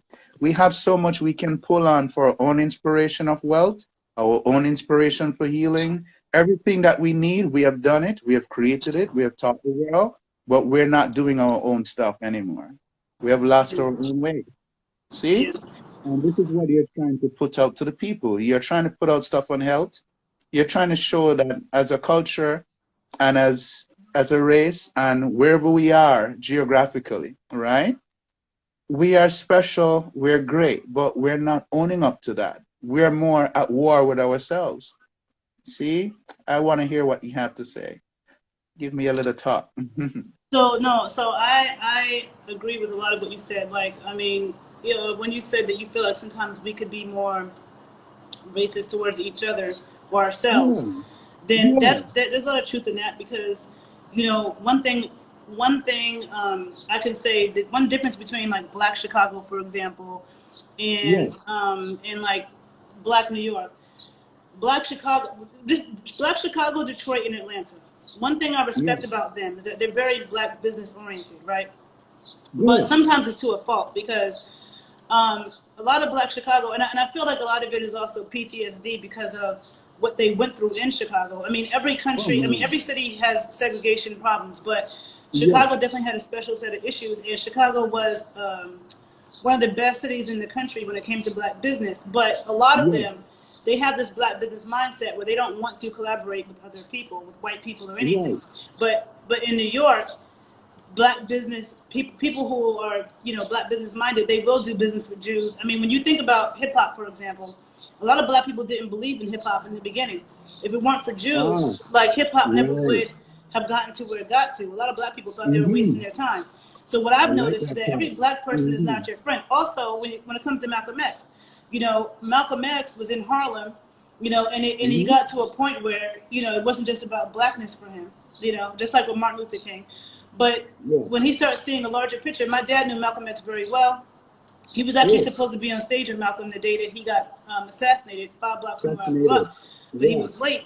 But my dad said that, you know, in those last days, Malcolm felt like whoever is down with the cause is down with the cause. If a white person, yes, because there are white people who were in the front lines of the civil rights of movement, and there are course. Black people who didn't do anything. There There's are white tons of people Black who people took I us know up. who didn't do a damn thing, Yeah, but there are white people white who people did took risk us their up, took lives. us So up. just because somebody is Yeah, Black doesn't mean they're your ally. Malcolm X was right, assassinated because of, you know, Elijah Muhammad, who was in Chicago, being jealous or whatever, got him killed. You know, so I feel like Black Chicago is very Black business minded, but they're also very counterproductive a lot of times too. Like the gang stuff right, too is so, ridiculously out of control in Chicago. You have right, Black people killing each other for just the dumbest reasons because of some gang shit. So it's like it's like they're also super divisive. So it's just because my dad always said just because they're your color doesn't mean they're your kind. So what is true is sometimes Black people can be more destructive towards each other than other people. So that's yes, true. yes, What you said, you know, about, well, first of all, I've always said that the Americas has an intertwined history. Like my family, yes, my roots being from Florida, you know, Florida, there was, first of all, people were island hopping. So people were going from Haiti to Jamaica to yes, Cuba. People were moving around. I have a right, friend who's, you know, American, but his parents were born in Honduras, but their parents were right, from Jamaica. So they went from Jamaica to Honduras to here. So people moved around a lot. So I feel like, and then when it came to slavery, like there were a lot of Native Americans from North America who were shipped to the Caribbean to be enslaved. yes, So we definitely yes, have an intertwined history, first of all, you it's know, and true. that's the reason why, even when I think about immigration, I feel like a country like Haiti or you know, like Caribbean nations or Mexico, they should have priority over immigrating here over Africans and Europeans and Asians and people who came from across the water, right? So we do have an intertwined Yes, history.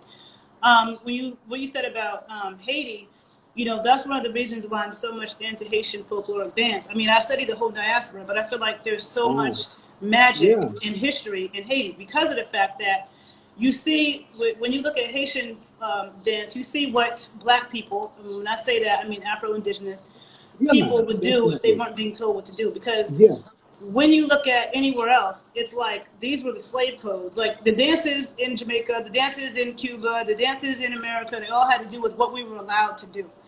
And so Right. they're made around that. But Haiti is raw with it, you know. And so there's so Yeah. much I've learned Thank you from very much. studying Haitian folkloric dance. And Yeah. it's sad because a lot of Haitian Americans I know, they don't know anything about it. Like their parents don't talk about it. They Some don't are teach ashamed them of that. it. They're like ashamed of it. When I Some are went to ashamed Haiti, of I haven't it. seen white Jesus more than I've ever seen in my life Right. when I was in They're Haiti. ashamed of their voodoo. Yeah. But there's They're a ashamed of lot their of voodoo. and then when you look at because you know like there are like Haitian Afro-Cuban dances that are dances in Cuba that come from the Haitians, but they're different than the dances that Haitians do. But these dances are Right. very aggressive. They're very aggressive warrior dances that would damn near break your neck. And Yeah. so when you see these dances, you're like, oh, no wonder the Cuban slave masters got scared after the Haitian Revolution, and they Yeah. decided to let Africans in Cuba get together in these groups, you know, based on where they came from and dance, because they thought, let's keep the slaves happy so we don't have what happened in Haiti happen here. So, you know, Haitians had a huge influence in the diaspora. So I Of agree course. with how you look at them. And when I Yeah. went to Haiti, you know, like I've been to Jamaica, I've been to Cuba, I've been to Haiti. All Right. those places, you don't have poverty, but in Haiti, I felt like I went to Haiti 2 months after the earthquake that happened Wow. 11 years Yeah. ago, and they were super welcoming. You know, they were super, you know, just I mean, just giving you gifts. And as soon as we got off the plane, they're singing these beautiful So songs, and look at that mind. they didn't have a spirit Yeah. of defeat, even though there was rubble Right. everywhere and people were still Even the underneath it. They rubble. didn't have a broken spirit. So I Thank do. you very much. I've learned a lot from being around Haitians and stuff like that. Thank you What very you much. said about, and then also what you said about the us knowing about the different, you know, planets and stuff like that before Yeah. technology. That's why Yeah. I'm totally into indigenous science and what our ancestors did, the foods they ate, because I feel like Yes. they were smarter than us and healthier than us. They had better eyesight than us. They knew things Oh that man. They Western were way up science, in here. yeah, Yeah. yeah, they knew things that Western science confirmed later on down the line, Way but down they the already knew line. that. So, you Yeah. know, when people talk about primitive people as if primitive people were like less than, no, you know, like you have No. scientists now that's like, oh, there's all these antioxidants in blueberries, or like I know Look like what we there's know certain about plants, like food. I think in Right. Jamaica, like you can't, like what is it, aki, that you can't pick, if you pick it at the wrong time, it can poison you. Is Yeah. that The only Time it does that is when you pick it and open it, force open it. okay? You know? because I Yeah, ate it but raw. nobody had I ate it any raw. laboratory to tell them that, you know. So Yeah. I, So akis are good stuff. I yeah, eat it raw. yeah. But Yeah. there's a Eat lot it of raw. knowledge about how to deal with plants and herbs and stuff like that that Of indigenous course. people had. All this Western medicine comes from scientists going into the Amazon or going amongst indigenous people to see what herbs they use for this and that and trying to figure it out. Yeah. But they knew that before there was any Way scientific before. labs. So I definitely believe in indigenous science. And then what you said about Bill Cosby and R. Kelly, like I definitely separate an individual from their art. Like I Thank you love the very much. Cosby Show. I will Yeah. still watch the Cosby Show. I think that was a great Yeah. show. Bill Cosby as a person, I think, is not a good person. And you have They've people made who mistakes. Bad aren't good mistakes. people behind closed doors, but Yeah. they do good things in the world. Sometimes to Yeah. cover up them not being good people. But I'm not Yeah. going to, you know, I'm not going to say, oh, I'm not going to watch the Cosby Show anymore, because that was a great work of No. art. Right. When it comes to R. Kelly, you know, as screwed up as what he did was, when you hear R. Kelly's story about his childhood, Yeah. super messed up. Like he was, you know, giving his sister oral sex and just so like when you have that level of trauma and pervertedness in your Right. childhood, I look at him as somebody that really needs help. You know what I'm saying? Like people like that, I don't even feel like they're purposely trying to hurt people. They're just so messed up because No. when you're a Right. child, Yes. that's when you're being programmed. So the Yes. type of traumas that he's going through, my mind can't even wrap around that and what Wrap that does around to a that. person's psyche. True. But I still like his music, and so Of I will course. still The listen music to is R. good. Kelly's music, and it's like almost The like you're music is ashamed good. if you listen to his music, but Right. I will listen to it. Right. And unfortunately, a lot of artists are tortured souls. But I do Right. separate the artist, their art, from who they are as an individual. From So who they are. yeah, And the mistakes they've made, because some are honest mistakes because it's coming from a heredity process or a traumatic process. Some have gone on to take on a lifestyle that's out there. So we would put Bill into the lifestyle kind of thing. He got caught up into that. Wasn't probably thinking straight like a Sidney Poitier or some solid guys. We have some solid black men that are not broken.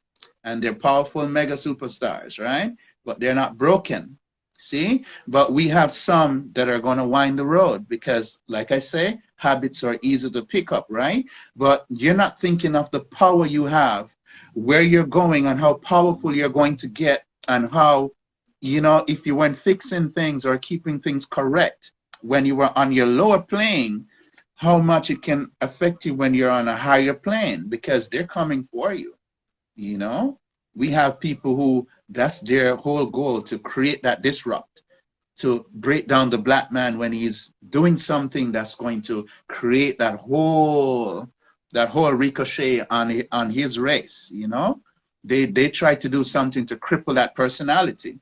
You know, they use scarcity, psychology. So this is why I said the white man, he has created some things too, you know, but he's more into weaponry. He's more savage. You know, so how we get decepted is we have love, we accept, we adapt, and we can take on. See, we don't really have hate. So that's how we're able to be infiltrated, you know, sometimes, but it's done subtle. That's definitely You a know? fact. That's definitely a fact. I think that we are super accepting. Yes. And super loving in that way. And that's what my dad always said, like, you know, the white man took over because of his technology, his weapons. Yeah. You know. Yeah. Weaponizing. Weaponizing. Mm-hmm. And And somebody wrote in the comments, somebody wrote something about, you know, white on white crime, and talk about that. When I hear black people say that white people kill each other just as much as we do, I don't know what they're talking about, because if you're talking about America, Yeah. black people in every city, okay, Yeah.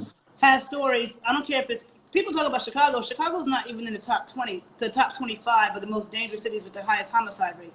You know, you have St. Louis and Detroit that's like flip-flop for number one. You got Baltimore being in the top 3, Philly, Right. Atlanta being in the top 10, Milwaukee, which is an hour from here, is in the top 10, New Orleans, out of control, like There's some the hood in places Miami. in So the I'm just saying, like, there's so Mhm. many black people who are afraid, you know, to go to certain hoods because they might get shot, or black men, so many black men who told me, like, I don't know if this is still so much now, but definitely in the 90s and 80s, where like, if you're in your own city, but if you go to a different neighborhood and you're talking to a pretty girl in that neighborhood, even if that girl is single, dudes in that neighborhood want to fight you and hurt you because you're talking to this pretty girl. Now, I've never heard white people tell those stories. I haven't seen white people talk about their friends that got killed, unless it was a mass shooting, which has been happening recently. But we have mass shootings every day in the hood.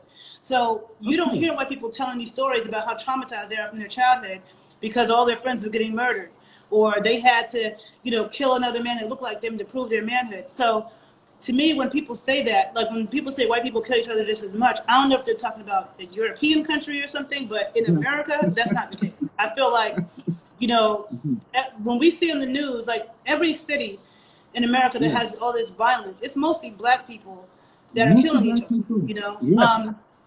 And even in other black countries, And you know, also like, targeted. yeah. While they're doing that to each other, they're also a targeted group that people are trying to erase, you know, or, you know, somehow compromise them in whatever way they can compromise them, they do. So we're fighting our own battle against our own selves, and to try to even get a stance, while there are many other types that are putting it on us. So you see why we need to really begin now to just take stock of ourselves and really get ourselves together and stop the nonsense, you know, because we have a major war on top of us while we are in turmoil with our own selves, you know. So we just need to begin to identify ourselves again and be collaborative, get some love in, and ignore some of the things that these guys come to infiltrate us with. Stop selling their stuff. Stop giving them power, because at the end of the day, we're at the bottom of the chain and we kill each other, do all that dangerous work. We get nothing. They get everything and stay rich at the top, but they destroy our community. And until we break the back of that camel, we won't learn. We need to break the back of that, stay away from it. Just like the Asians, as we said, they're so happy. You've met with them, you see how happy they are. But yet still we're saying it's the poorest country. Now, where's the power? It's here. This is why I tell you, they're the only set of people in the Caribbean that have not been conquered. So while I'm here in Jamaica, I see a lot of rubbish going on here in Jamaica. that doesn't show me that we're standing up enough as a set of black people, which we're majority black here. And we have all types of race here because we welcome everybody. Jamaica is cool like that, but we do have a bit of nonsense and foolishness going on. And we do have everything I mentioned earlier. We have it all going on here. It's one big bucket here. It's filled with everything. One thing about Jamaica, I have this friend who he was born and raised there in like the Ochos Rios section. He's a dark skinned man, and he told me like he left Jamaica because they told him he was too dark to be a pilot. And then yeah. We have race, as I said, it's a little island. We do everything. We're good at music. We're good at sports. We're well known worldwide. But even though we're a little dot, we have everything that's going on out there. We have it all happening in one place. We're the whole thing in one little dot. It's true. Racism, some of the things you and two of the other sisters were speaking about, we have it here and you would never believe it. We have it here in abundance. You see? So complexion, as how it was on the cane farms here, where the heredity and the rebreeding and the different complexions they were able to get from our heredity process, right? I mean the breeding process and creating this whole heredity complex of complexion. It's still with us today. It affects us until this day. So that's why we go so hard into the bleaching and the destroying of our skins to look as if we're lighter. I mean, you can tone. Those are natural stuff that we would do as African. We pierce. A lot of the stuff they complain about in braids and piercing, I mean, some of that is nonsense. That's literally our culture. It's embedded in our different indigenous geographies wherever we are as black people. So some of the piercing and tattooing and heavy gold chain, to me, that's nonsense, some of that. We have been doing that. That's natural to us. We have that where it becomes nothing mentally. You know, it's just there. It's nothing special.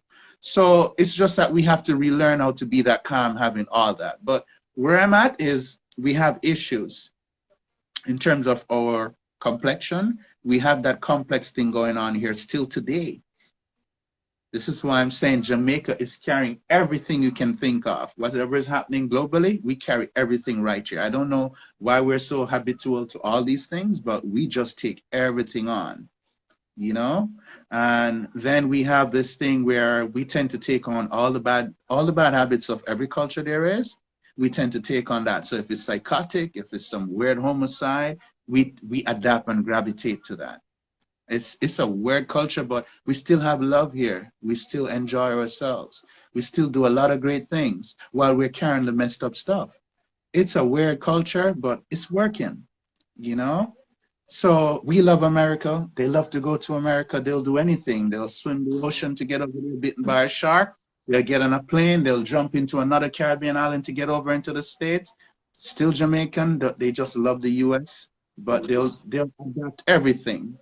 But still great, resilient people, but we have a mind complex that's affecting us. Mm-hmm. We have some things we have to purge. And the only way we can purge is unless we come together. And this means that we need to have good male and female union, and we set a standard and a goal, a family. And we get strong, grow well, love well, and we educate ourselves. Mm-hmm. We must begin to learn, and we must begin to be open to know things, because that's affecting us. Some of us are very hesitant. Oh, don't want to hear that. And oh, this is not relevant. Things are relevant in order for us to go forward. So we must begin to learn, and then that's how we're going to be able to conquer. We're not trying to conquer as in this whole race thing or who is better than who. I'm dealing with conquering as becoming a loving set of people, knowing our truth, knowing our history that has been influenced the world, that the world has been living off, or have adapted in their own way, that has become a part of their culture.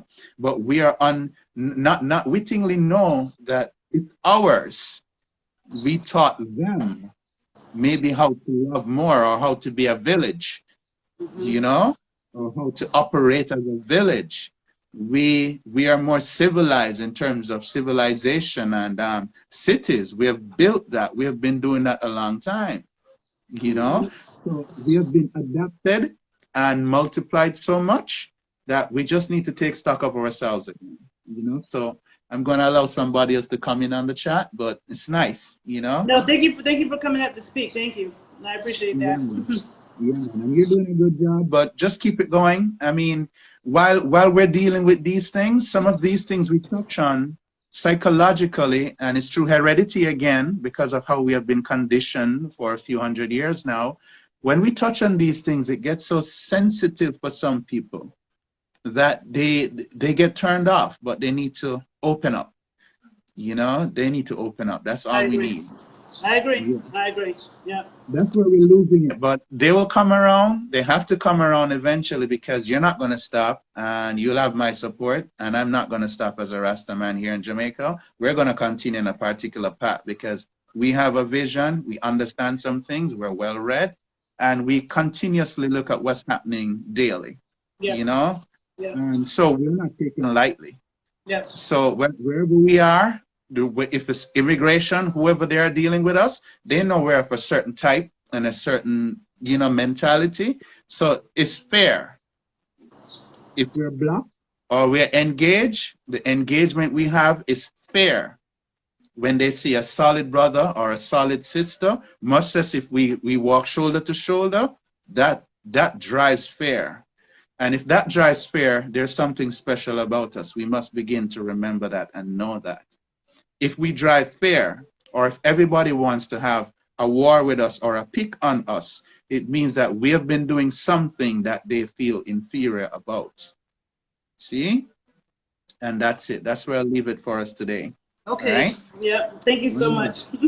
And have a good day. You know how to close it out. To close it out, you just have to exit out of the conversation and come back in. Yes. Okay, let me do that. There's that little Check and X see. on the upper right corner. Yeah. Cool. Sorry. Okay. Yeah, so that was good. So I don't know if there's anybody else that wants to come up and speak and share anything.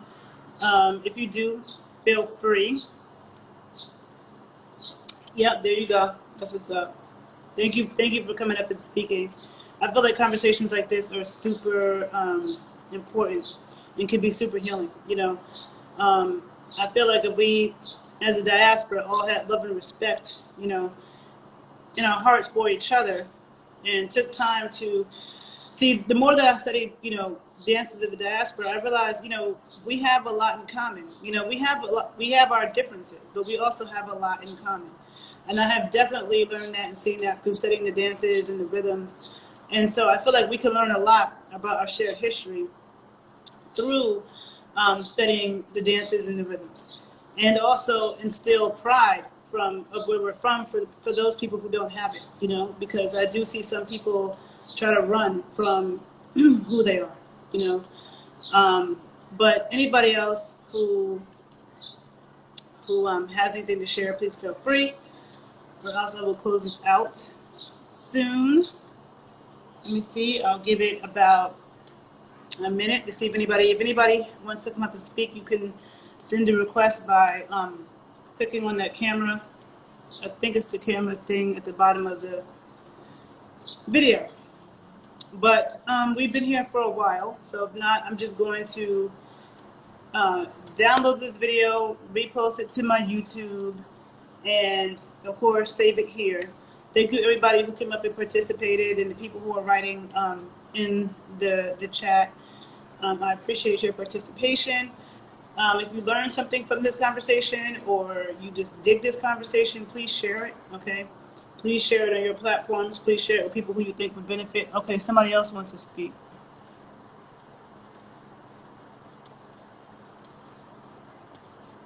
Let's see.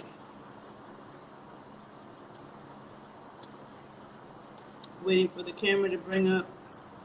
Hi, hello. Hello, how are you? I'm good. I'm good, and you? I'm good.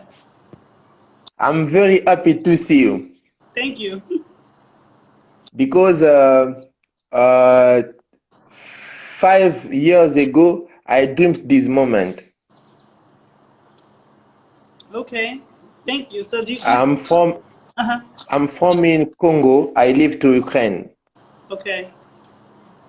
because I like your video when you don't music in Africa?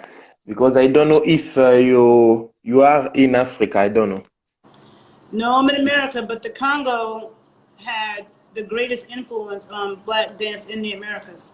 I don't know if you know that, but like Jamaican dance hall dances, Congo, a lot of the Haitian folkloric dances are Congo movements, Afro-Cuban rumba, salsa, Dominican merengue, and in samba from Brazil, and in New Orleans is Congo Square. So, and then in Colombia you have champeta, which is like soukous. So the Congo has a huge influence on black dance in the Americas. But no, I'm in America. Because I'm DJ. I'm DJ.